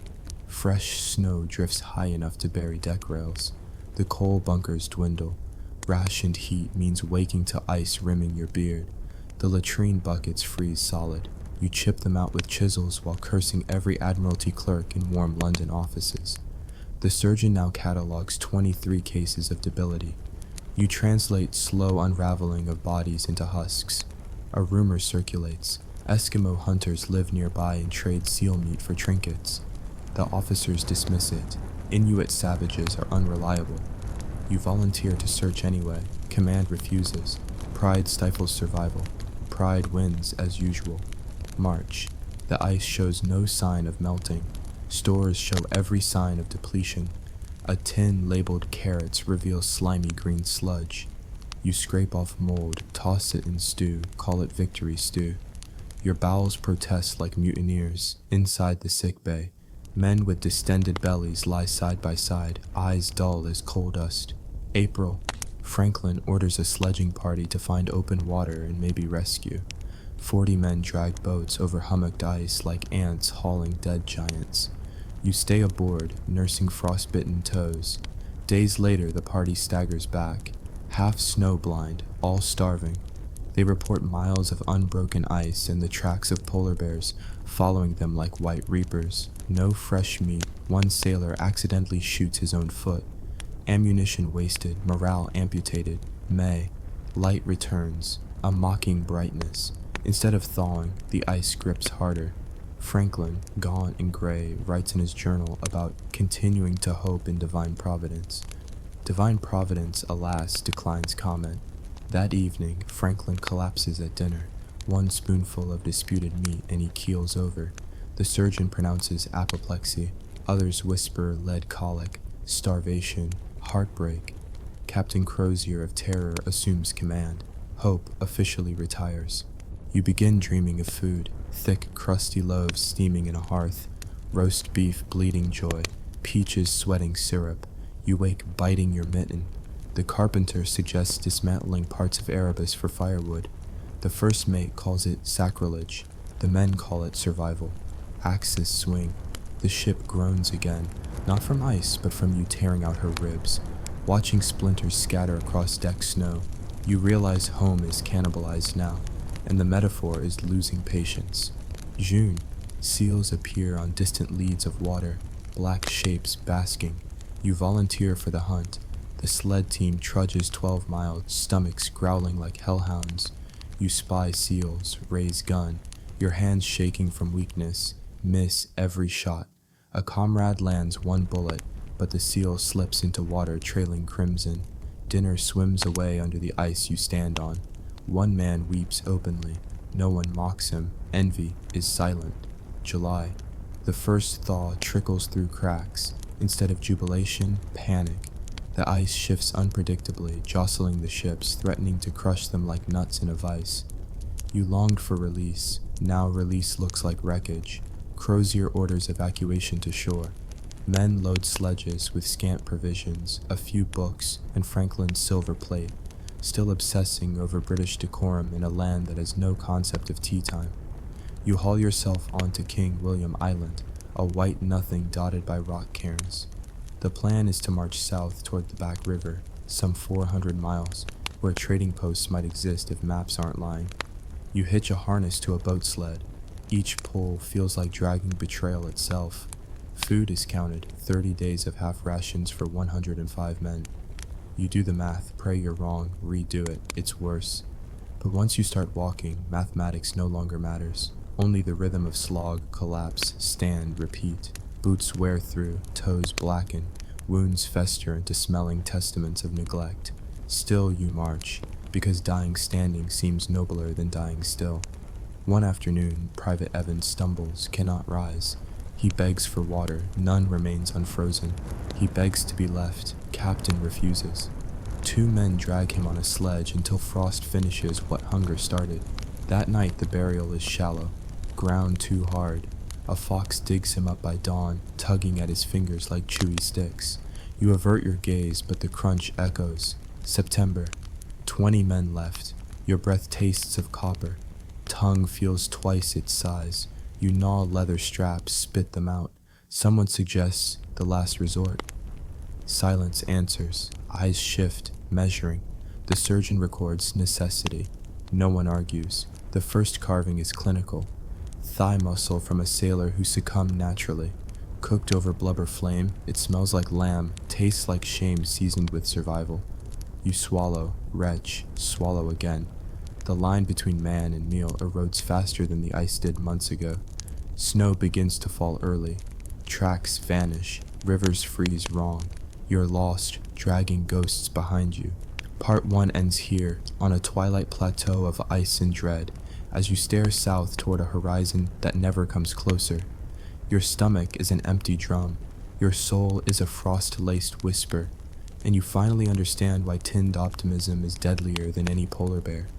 The wind never rests, it only changes pitch, from a low funeral drone to a high screech that strips thoughts from your skull.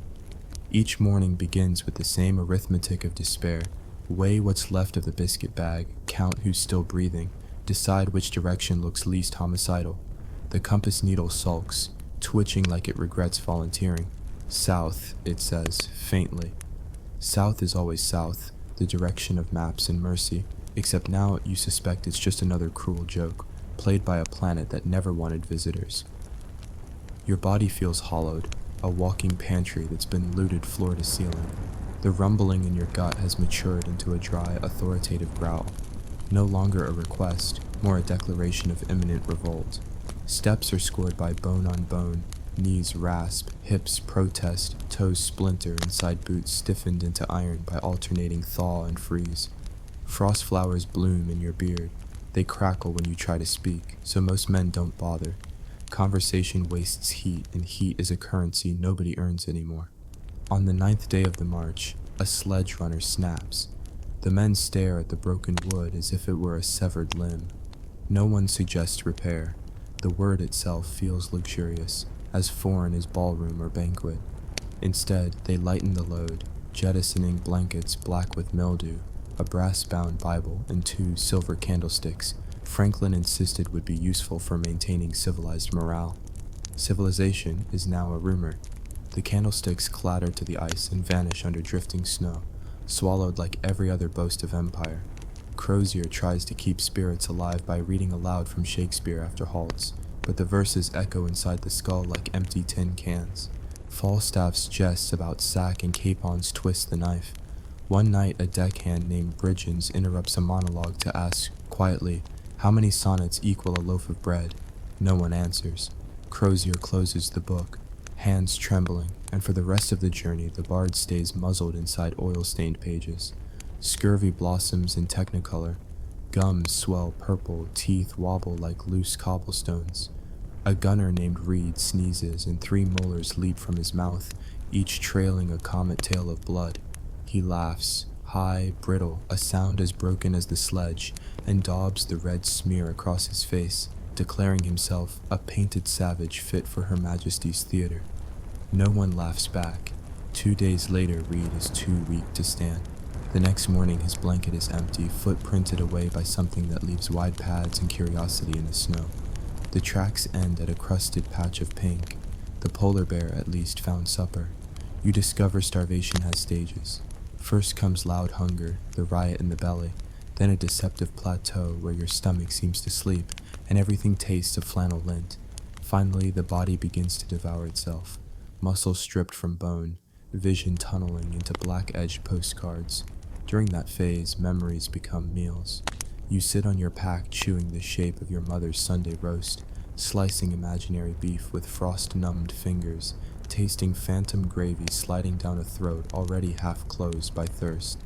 It's almost satisfying until you blink and see only snow, endless, indifferent, pure as bleach. A midshipman named Torrington claims he hears church bells beneath the ice, calling us down to warm pews and buttered buns. He kneels, pressing an ear to the frozen crust. After a minute, he smiles beatifically, gurgles something about amen, and goes to sleep face first on the ice. Nobody moves him. Moving spends calories. When dawn comes, his cheek has frozen to the surface, tearing free with a hushed rip when we finally lift him.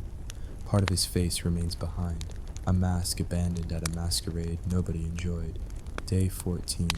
A cairn appears on the horizon, a tower of stone stacked by human hands. Inuit, or perhaps earlier explorers who believed in signposts, a flutter of possibility. Inside, tucked in a tin cylinder, you find a note written by Franklin the previous May, jaunty as a postcard. Ice conditions favorable, spirits high, God save the Queen. You read it twice, hands shaking, then pass it around. By the time it returns, the edges are stained with tears, saliva, and a smear of blood where someone's split lip wept against paper. Crozier finally folds it and pockets it like a relic from a faith now extinct. The next casualty is Lieutenant Irving.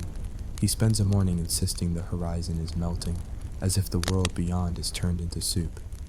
Mid-sentence he sits down, looks surprised, and stops. We bury him beneath a shallow drift, marking the spot with a piece of mast rib scavenged from the boats. Wood that once bore sails now bears silence. Snow begins while we shovel. By nightfall, the grave is gone, replaced by perfect unbroken white. The Arctic erases evidence faster than guilt can form. Food inventory: an eighth of a barrel of flour clumped in icy knots. 1 small sack of tea leaves reused until they resemble pondweed. 3 tins of something labeled calf's head puree that no one trusts after the lit aroma punches us like a blacksmith's hammer. Yet trust bends when hunger snaps. We open one. The contents are gray, viscous, and glisten with beads of metallic sweat. Cook it, someone says. Boil away the doubt. The pot steams faintly. The smell intensifies to coins left in a corpse's pocket. We eat. The puree slides down like warm mud and sits in the gut not as sustenance but as debate. Some vomit immediately, some hours later, one never stops. That night the sky clears, revealing a carnival of stars so bright they cast shadows. The aurora returns, violent ribbons whipping overhead, green, purple, scarlet, colors drunk on their own brilliance. Some men kneel, believing themselves witnesses to divine salvation. Others curse, convinced those lights are the souls of dead shipmates jeering. You watch silently, deciding the aurora is neither omen nor audience. It's just weather with better marketing. The ice underfoot begins to fracture into leads, narrow channels of black water that steam in the brutal cold. They hiss, close again, then reopen miles ahead like doors in a haunted house. Crossing them requires planks laid delicately as bridgework in a surgeon's hand. Twice the planks snap, twice men vanish, hauled briefly by gloved hands before the current drags them under.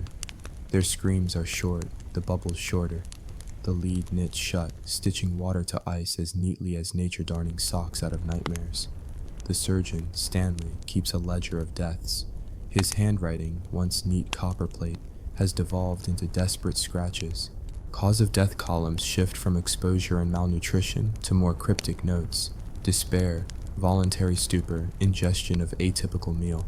Rumors swirl that Stanley's medical kit includes strychnine, that mercy might come thin and bitter. No one dares ask him, no one dares look too hopeful. Sometime in late October, dates blur when the sun hides 19 hours a day. We meet Inuit hunters, 3 dark shapes on the frozen ridge, silent, patient as lichen. They approach holding out raw seal meat. Their faces show wary kindness, but our party reacts like cornered dogs. Rifles lift, curses spit clouds into the air. Crozier shouts for calm, steps forward, offers trade, knives for flesh, buttons for guidance. The Inuit exchange glances, place the meat gently on a stone, and back away. We take it, trembling. The fat tastes like salvation, chewy and warm even cold. Later alone, we wonder if the Inuit understood they were feeding corpses who'd merely forgotten to lie down. Weather worsens. Blizzards slit visibility to arm's length. We lash ourselves together with rope like mountaineers of misery, feeling forward with staves. One night the storm tears a man free, Sergeant Andrews. Rope snapped, whisked into darkness with a howl of wind. By morning, the rope end is frayed like chewed ribbon. Andrews is a legend with no listeners. And still, bodies must move even when spirit quits. Eventually Crozier gives the order we dreaded and half expected: lighten the sledges further, this time by removing anything non-essential. Non-essential now includes the case of silver plate, the surgeon's library, and Private McConaughey, who hasn't breathed for hours but clings to life just enough that no one wants to name him dead. The library stays a moment longer. Stanley argues knowledge might save us. But when a runner cracks again, the books are jettisoned into a drift, spines snapping under their own wisdom. McConaughey follows, rolled gently into the snow with a muttered prayer that stumbles on the word Amen. Around this stage, morality becomes pliable, soft as whale blubber left too near the stove. Phrases like custom of the country and necessity, the tyrant of sailors, sneak into conversation. It's always conversation, never confession. The surgeon suggests boiling boot leather, but too many pairs already lack soles. The carpenter claims cartilage in human joints renders fine broth. No one rebukes him. Silence is consent. The first sanctioned carving happens at night so the sky won't see. The subject, Lieutenant Fairholm, deceased by dysentery. Stanley's scalpel glints. Someone retches. The meat stews in a tin pail over lampwick fire. The broth is thin, almost sweet. You sip, swallow, feel warmth spread like a guilty secret. No words afterward, only eyes avoiding eyes. Dawn breaks lavender. You taste copper on your breath. Decide it's better than pennies on the tongue from lead. Days shorten again. Winter has returned like debt collectors. You find you can sleep while walking, dreams sliding behind eyelids half open. In one dream, you sit in a London cafe devouring eggs and ham. A waiter refills your cup. His face is Franklin's, beard rhymed with frost even indoors. You wake chewing your glove. Snowdrifts sculpt grotesques around the camp each night. White statues hunched like witnesses. One morning, you count these shapes and miscount, certain the snowmen multiplied. The mind frays where warmth once lived. When the party's numbers fall to 13, Crozier calls a halt. He outlines 2 options: continue south toward a river that maybe exists, or wheel west toward rumored Inuit villages. Debate is brief. Geography wins. You head west. On the second day, a blinding glare of fresh ice steals Stanley's sight. He stumbles, pupil rings gone milk white. He walks another mile, guiding hand on your shoulder, then sits, murmurs about resting, and writes one last line in the death ledger, his own name, before bowing forward into snow that takes him gently, as if grateful for his bookkeeping. The ledger comes to you now, and you scribble minimal entries because ink freezes and fingers shake. Cause of death grows repetitive. Hunger, cold, choices. You stop trying to spell dysentery, the letters rebel. 3 of you left stumble upon a seal hole rimmed with blood where a bear has fed. The bear lumbers off, belly dragging. You approach, scrape frozen crimson shards, suck them like sour candies. Salt iron jolts the tongue awake. It's the most flavorful thing you've tasted in months. You consider following the bear, let it lead you to seals, then hope it spares you. But bears do not guide, they consume. Finally, delirious and skeletal, you sight black shapes on the horizon. Skin tense, sled dogs, smoke curling. Inuit again. You collapse within shouting distance, croaking what fragments of inuktitut you've absorbed. Friend, hungry, help. They come, cautious, eyes deep with questions. They feed you slivers of frozen char that melt like hope on the tongue. They share caribou soup, thick and honest. You try not to weep into the bowl, but rescue is complicated. The Inuit understand hospitality, not imperial logistics. They guide you to a larger encampment, wrap you in furs, teach you to chew bone marrow like gum. Strength flickers, color returns to cheeks and faint blushes, yet scurvy damage lingers, and lead still swims your blood. One companion dies quietly during a moonless night, breath slipping out like a candle seeing dawn and deciding its role is finished. You, the last officer of Franklin's grand design, remain half alive among people your admiralty once dismissed. You learn their words for ice of many kinds, for the silence between snowflakes, for the joy of a full belly. Spring arrives luminous and sharp. The sea ice breaks with cannon-shot cracks. The Inuit carve a kayak for you, instruct you how to paddle south when water permits. They give you dried fish, seal oil, a little carved bone charm to ward off hunger spirits that follow shameless men. Days later, at the edge of shifting flows, you watch their figures recede, a tableau of resilience, and aim the kayak toward Hudson Bay. Stroke after stroke, arms trembling but obedient. Behind you stretches a trail of white graves and empty tins. Ahead, uncertain salvation. You whisper to Franklin's ghost, to Crozier, to all whose names the ice erased, promising to tell the world how hunger chewed the heart out of empire and spit its buttons into drifting snow. The horizon accepts your vow without comment, shining cold and bright like a polished tombstone. You paddle toward it anyway, because moving is the last proof you're not already part of the silent white ledger beneath your feet. You're dreaming of soup, not even good soup, just warm, grayish, vaguely liquid matter that doesn't crunch when you bite it.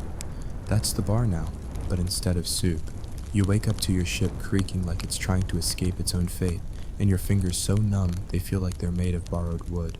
Welcome to month who knows what of the Franklin expedition. Time has lost all meaning. The sun has disappeared, the ice has decided it's permanent, and your optimism is now officially extinct. You're still aboard the HMS Erebus, or what's left of it. Most of your days are spent wrapped in 3 layers of wool, wondering if today is the day your boots finally give up, and your toes decide to detach themselves out of spite. Morale? Gone. Food? Getting experimental. Sanity? Well, let's just say some of the men have started talking to their spoons and arguing with the stove. You envy the stove. At least it's warm. Let's talk food, or what we're still pretending counts as food. By now, you've run out of fresh supplies. The salted pork is so old it should be paying taxes. The canned goods? Ah yes, remember those lovely tins, sealed with lead, lovingly packed by the lowest bidder. Those same tins now bulge like they're about to explode in protest. But hunger makes you bold. You pop one open, the smell punches you like a fist made of rot and betrayal, but you eat it anyway. There are now rumors that it's not the Arctic killing people, but the canned peas. Honestly, the peas might be ahead on the scoreboard. If you're lucky, you get something that vaguely resembles meat. If you're really lucky, it only gives you mild hallucinations. But luck isn't something that sticks around this far north. Most men are suffering from scurvy, gums swollen, teeth dropping like autumn leaves. You try not to think about the fact that your own breath smells like something that should be buried. You hide your teeth from the others like secrets. Once you're seen as weak, you're one step closer to being left behind or eaten. That's right, we need to talk about that. Cannibalism. The word no one says out loud, but everyone circles like hungry wolves. But you've heard the whispers. What if he dies in his sleep? I mean, he's not using his leg. And suddenly, that guy who kept complaining about his frostbitten foot goes mysteriously silent. Some men joke about it, darkly. Others don't joke at all. It's a kind of unspoken deal. You die, and you become dinner. It's not murder, it's recycling. But you're still here, still walking, barely. Every movement feels like swimming through molasses wearing bricks. The cold has seeped into your soul. Your skin is raw, your beard is frozen, and your breath is a visible reminder that you're still alive. Somehow. At night, the wind screams through the cracks in the ship like it's trying to finish the job the ice started. You wake up unsure if it's your turn to watch the stove or if you're actually hallucinating the queen again. She's disappointed in you, by the way. Eventually, the decision is made. We march, not because it's a good idea, but because staying means certain death, and leaving means maybe death with a view. You pack your sledge. Not a sleek vehicle of exploration, mind you. This is more like dragging a coffin filled with regret. The men pile on what they can carry, food, such as it is, guns, which are now more valuable as clubs, medical supplies, read a saw and one prayer, and books. Yes, books. Someone thought it'd be great to bring the full volumes of Shakespeare and a few encyclopedias, because clearly what we need while starving and freezing to death is a bedtime story. These tomes weigh a ton and offer nothing but moral support. Still, you carry them. Because orders, because duty, because we might die, but at least we'll die cultured. The march begins. You're dragging 200 pounds of gear across unforgiving snow in boots that were never made for actual walking, let alone polar death marches. The wind howls like a banshee choir. You fall, you get back up, you fall again. Gerald doesn't get up. No one says anything. It's not cruelty, it's conservation. As the days grind on, your world narrows. It becomes all about survival. Eat, sleep, march, freeze, repeat. The men stop talking. Some stop walking. You count your ribs by feel. Your hands are cracked open. One of your fingers looks weirdly gray. You try not to think about it. Then someone tries to dessert with the last biscuit. He doesn't get far. No one helps him up. You get the biscuit. It tastes like cardboard and treason, but it's the best thing you've had in days. Eventually, the officers start dying too. It doesn't matter how shiny your buttons are when your stomach is eating itself. Leadership collapses. One guy declares himself captain of the ice realm and demands tribute in the form of rat jerky. Another swears the ship is only a few steps away, despite everyone knowing it sank. The madness is now wearing uniforms. You reach a cairn, just rocks and some scribbled note from earlier explorers. It says, "All well." You laugh, it echoes, it sounds like someone else. You have no map, no real plan. The compasses don't even work this far north. You navigate by guessing and desperation. Somewhere, you lose your sled. Somewhere else, you lose your hope. And then one morning, you wake up to silence. No coughing, no shuffling, no teeth-chattering prayer, just white. Endless white. You're alone. For a moment, it feels peaceful. Then your stomach growls, and you remember. Peace is for the dead. You're not there yet. You've stopped counting the days. Time is a blur of white skies, frozen limbs, and the relentless ache in your gut. Hunger isn't even sharp anymore. It's dull, heavy, like someone wrapped your insides in fog and despair. You're no longer sure if you're hungry, hallucinating, or just hollowed out like an old tree. You try walking. Your legs say no. You argue with them. They still say no. It's fine. You crawl. You're not even surprised when your left boot comes off and takes most of your skin with it. That foot is more ice than person now anyway. You've been following tracks, others who left before you. You hoped they knew where they were going. They didn't. The trail ends at a pile of bones and a pair of gloves clutching an empty tin. One of the fingers is missing. You don't want to think about why. You take the gloves. A storm hits. You try to dig into the snow and make a shelter. You have one blanket, a torn bit of canvas, and a spoon. It's not enough. You curl into a ball and dream of hot tea and stupid things like fireplaces and wool socks. You cry, but the tears freeze on your cheeks, making it look like you're leaking glass. When the wind dies, you crawl again. You pass the corpse of a man wearing 3 scarves and no pants. You wonder about the choices that led to that outfit, probably frostbite hallucinations. That'll be you soon. Then, salvation. Maybe. You stumble across an abandoned cache left by another group. It's half buried, half frozen, and smells like moldy fish mixed with sadness. Inside, 1 tin of something that might be meat, a ragged bit of rope, and a note that reads, "God help us." You eat the contents of the tin without tasting it. Your stomach says thank you. Your brain says, too late. Then, footprints. Human, recent. You follow them like a dog chasing hope. You're delirious, weak, but there they are. Figures ahead. Men, real men. Canadians, maybe. Inuit, saviors. They see you. One of them approaches. You try to speak, but it comes out as a gasp. You fall. You don't hit the ground. You hit arms. They carry you. You smell fire. Actual fire. Someone gives you broth. It's warm. You cry again. This time the tears melt. You survive. But most didn't. John Franklin never made it back. Neither did 128 others. They vanished into the Arctic, into legend, into cautionary tales. Skeletons were later found with marks of butchery, proof that the whispers were true. Cannibalism happened. How could it not? The truth is, you wouldn't have lasted a week out there, not without the right knowledge, preparation, or sheer blind luck. These men died surrounded by ice, lost in a wilderness they couldn't comprehend, driven by imperial pride and very bad maps. The Franklin expedition wasn't a voyage of glory. It was a slow-motion catastrophe wrapped in wool and sealed in lead. So next time you complain your takeout is late or your fridge is empty except for oat milk and string cheese, remember this. At least you're not boiling your boots for dinner while a blizzard eats your soul. And if you ever feel like exploring the Arctic, maybe just buy a postcard instead. Picture this. You're enjoying a perfectly normal afternoon when the emperor of the known world rolls past on a gilded chariot, singing wildly off-key, then casually has your neighbor executed for yawning off-tempo. Welcome to Nero's Rome.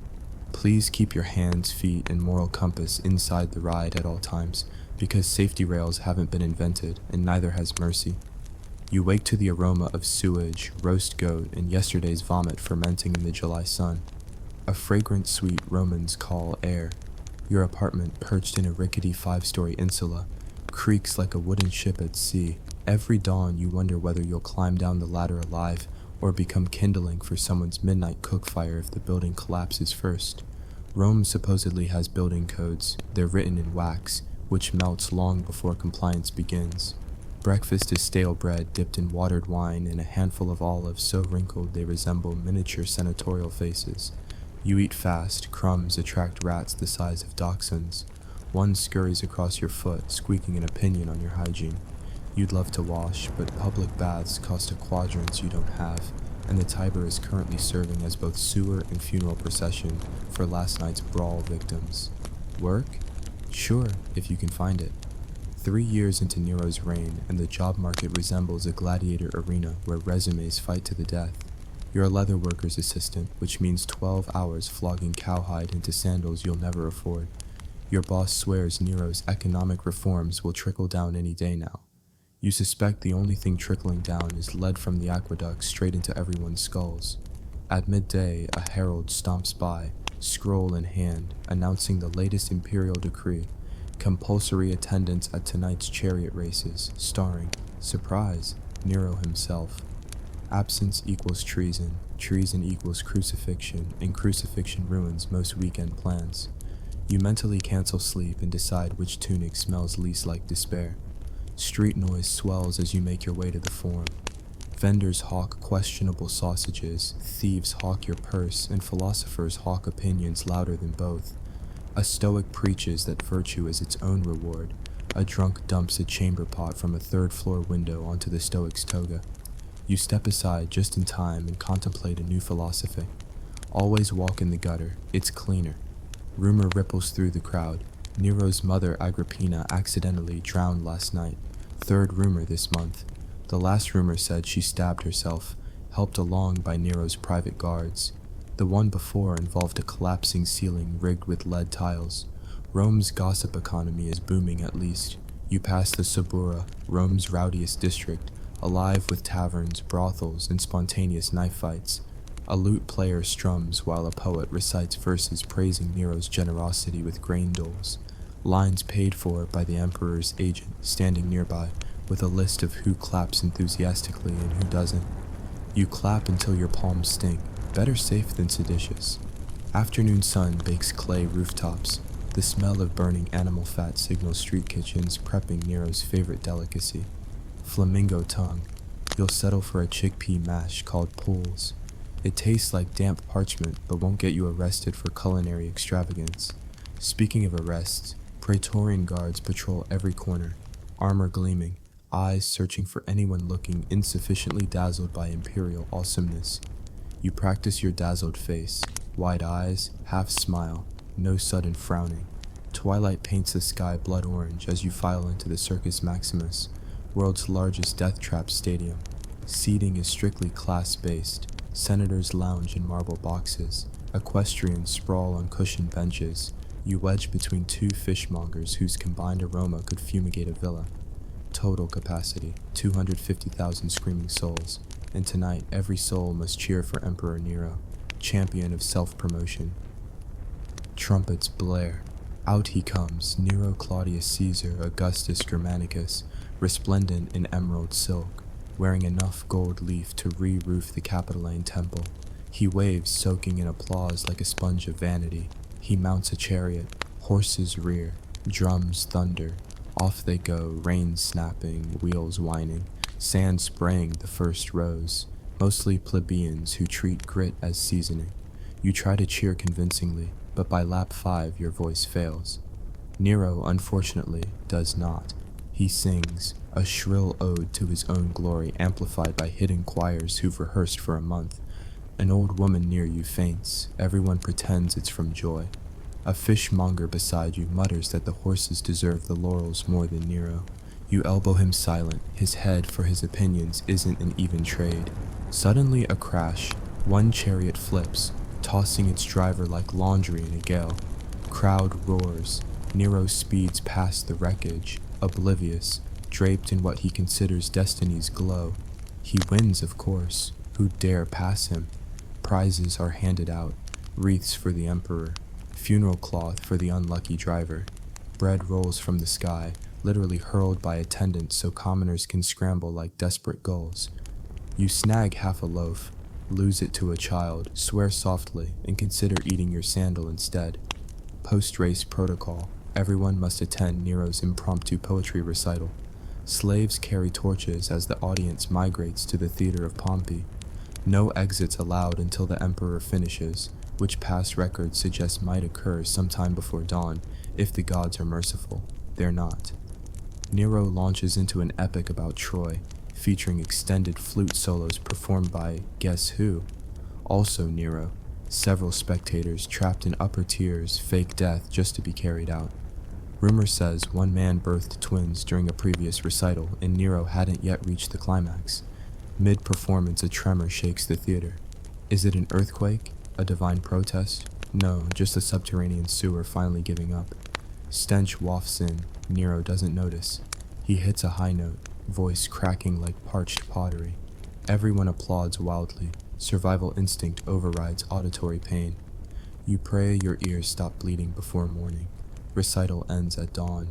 You stumble outside into lavender light, ears ringing, feet blistered. Rome wakes with you, vendors already shouting, temples letting out incense smoke, Senate clerks rushing to scribble laws that Nero will ignore. You shuffle home, but detour through the Campus Martius where a tax collector accosts you. New levy for public artistic excellence, he says, meaning you owe a week's wages for last night's forced entertainment. You cough up 3 tarnished denarii and wonder how starvation feels compared to culture. Back at the insula, you climb 5 flights of wooden stairs that moan under each step.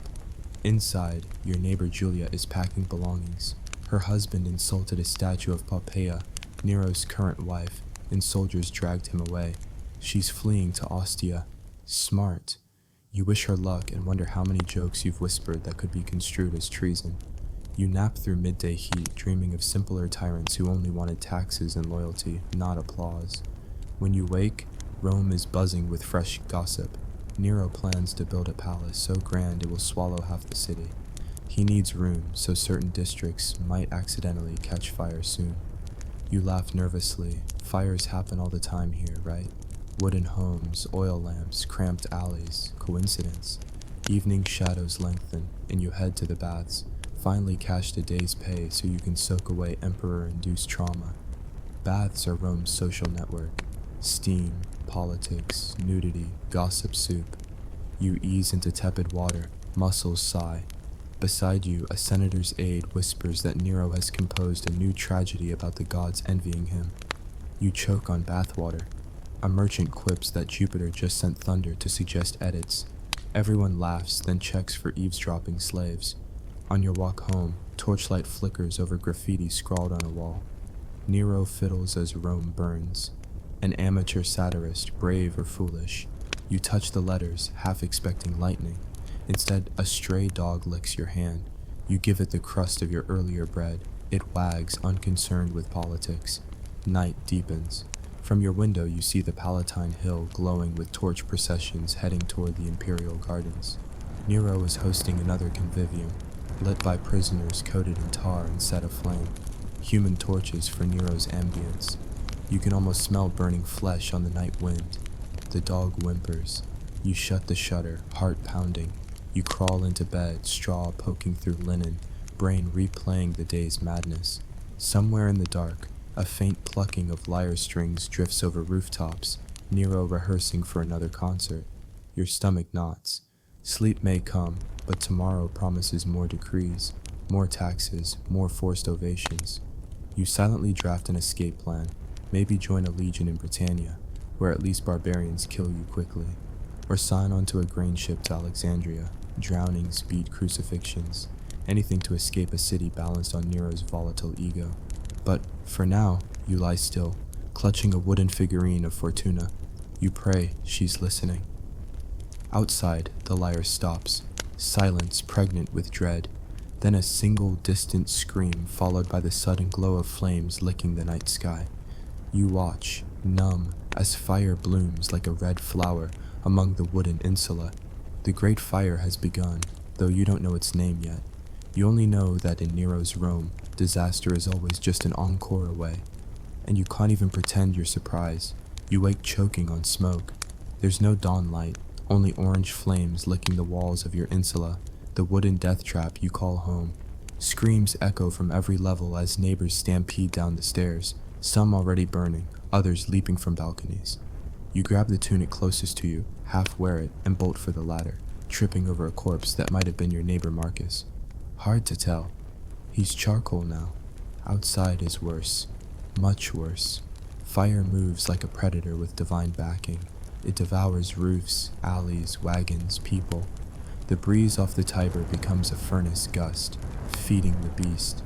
You sprint toward the Forum with blistering feet and lungs full of soot, passing mothers cradling ash-covered infants and men trying to save wine amphorae instead of family.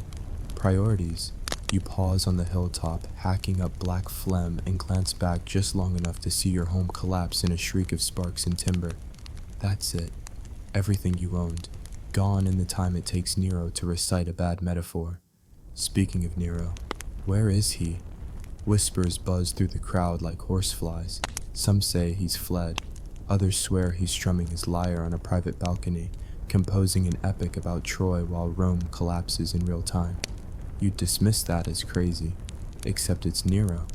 And with Nero, satire is just foreshadowing. You make it to the riverbank where survivors gather like stunned livestock. Your neighbor Julia, the one who tried to escape yesterday, is here. She didn't make it to Ostia. Her eyes are smoke-rimmed and blank. She whispers, "He's doing this on purpose." You want to argue. You want to believe Rome's burning by accident, that chaos isn't planned. But then you hear music, faint lyre chords, eerily steady, and something inside you wilts. 3 days. That's how long it burns. The great fire of Rome rages across 10 of the city's 14 districts. Merchants cry over lost shops. Priests weep before scorched temples. Even the statues of gods melt under Nero's divine negligence. You watch the temple of Jupiter collapse like a kicked sandcastle, and for the first time, You wonder if the gods are leaving for good. Relief camps are set up on the field of Mars. You stand in line for moldy bread with 5,000 other homeless plebeians while imperial slaves hand out generous aid and scribes record names. Not for charity, oh no, for taxes later. Even in ruins, Rome makes sure your suffering is logged and priced. When Nero finally appears, he arrives not with shame, but with a dramatic cape flourish. He delivers a speech that would make a professional actor gag. He weeps, badly, pledges rebuilding, expensively, and blames, wait for it, the Christians. Christians? You blink. They're barely a footnote in the Empire's chaos catalog. A few weirdos preaching peace, eating symbolic body parts, refusing to worship imperial statues. But Nero needs a scapegoat, and these guys are it. Within a week, arrests begin. You see a baker's apprentice dragged out in chains for praying near a cistern. A former slave girl is crucified outside the amphitheater for owning a gospel scroll. Public burnings follow. One night, you walk past the imperial gardens and smell the stench of roasting flesh. Human, unmistakably. They're being used as torches again. Nero hosts a dinner party beneath them. You retch behind a bush. In Nero's Rome, madness isn't just tolerated, it's catered. With entire districts in ashes, a new building project begins. The Domus Aurea, the Golden House, a palace so huge, so garish, so brutally tone-deaf that you half expect the earth to split and swallow it out of embarrassment. A private lake, rotating banquet halls, ceilings that rain perfume. It's a lunatic's utopia. And to fund it? You guessed it. More taxes, more seizures, more donations from nobles who mysteriously die after disagreeing. You, a nobody, get assigned rebuilding duty. It's not voluntary. You're conscripted into a labor brigade, essentially slavery with paperwork. You haul bricks all day under a sun that could fry a centurion's helmet. The foreman screams that your pace is insulting to the emperor's timeline. You work faster, wondering if death by exhaustion counts as honorable service. One afternoon, while fetching water from a scorched aqueduct, you overhear two senators muttering beneath their breath. They're debating whether Nero is cursed or just insane. One calls him Rome's fire-given flesh. The other nods and spits. You keep walking. You don't want to die by accidental witness. Nero's paranoia is now a citywide infection. He starts purging his enemies, real, imagined, and previously loyal. Seneca, his old tutor, is ordered to commit suicide. He complies by slitting his wrist in a tepid bath while reciting philosophy like it's going to help. Nero calls it a touching tribute. Poets vanish. Generals are recalled and executed. Even Poppaea, Nero's beloved wife, dies. Some say he kicked her to death in a rage. The official record says childbirth complications. You call it what it is, lunatic footwork. Meanwhile, the people starve. Grain prices soar as Nero spends fortunes importing white peacocks and Arabian incense. The grain fleet from Egypt is delayed, or maybe stolen by pirates. You live off cabbage broth and hope. The man who once bought your sandals is found dead in the gutter, a bite of rat still in his mouth. Desperation drives you to the black market in the Suburra. It's thriving, grotesquely. There's a guy selling authentic Christian ashes in little jars. Another offers tickets to Nero's next execution with front row seating. Someone asks if you want to join a plot to poison the emperor. You laugh like it's a joke. You hope it was. You try not to cry anymore. It attracts attention. Then comes the Greek phase. Nero, convinced he's Apollo incarnate, decides to tour Greece as a performer. Not a ruler, a performer, singer, actor, flute player, chariot racer. You can't decide what's worse, the fact that he leaves Rome or that he plans to come back. He forces hundreds of Roman citizens, including senators and engineers, to travel with him. You're lucky not to be chosen. Those who go are expected to clap through every performance and die if they yawn. Entire theaters are emptied of actual Greeks so Nero can perform to an audience of bribe-paid applause.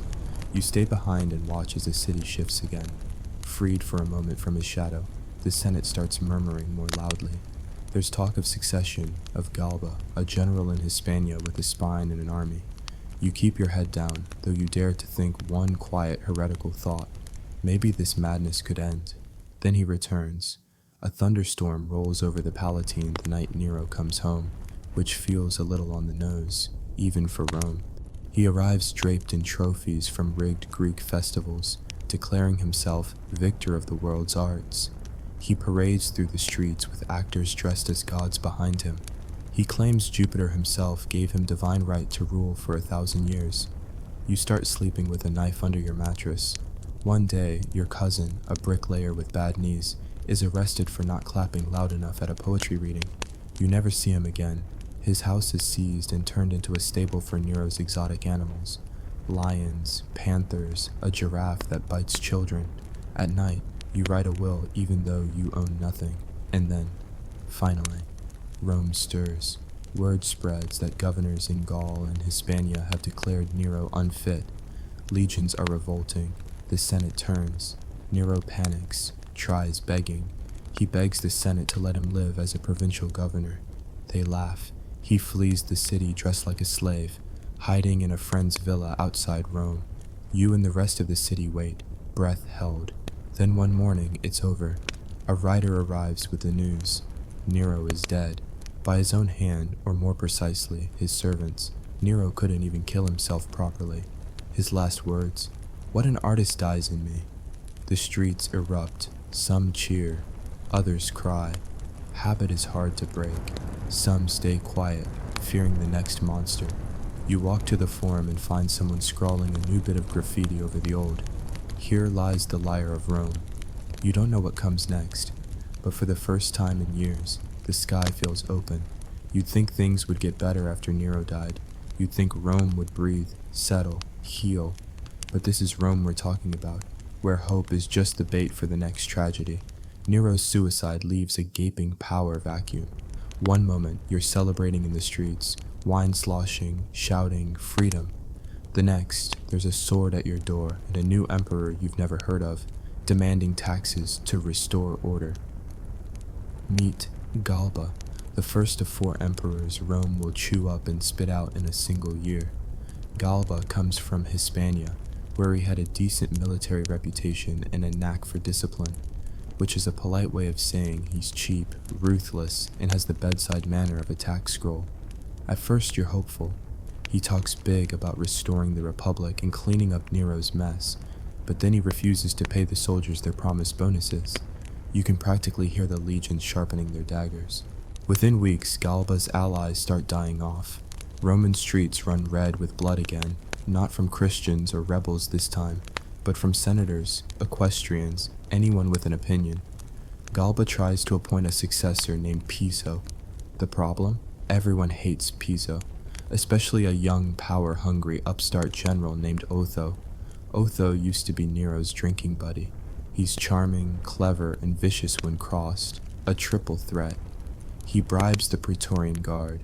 Galba's own bodyguards turn on him. One afternoon, you're buying onions at the market when someone yells, "Emperor Otho," and you turn to see Galba's severed head on a pike.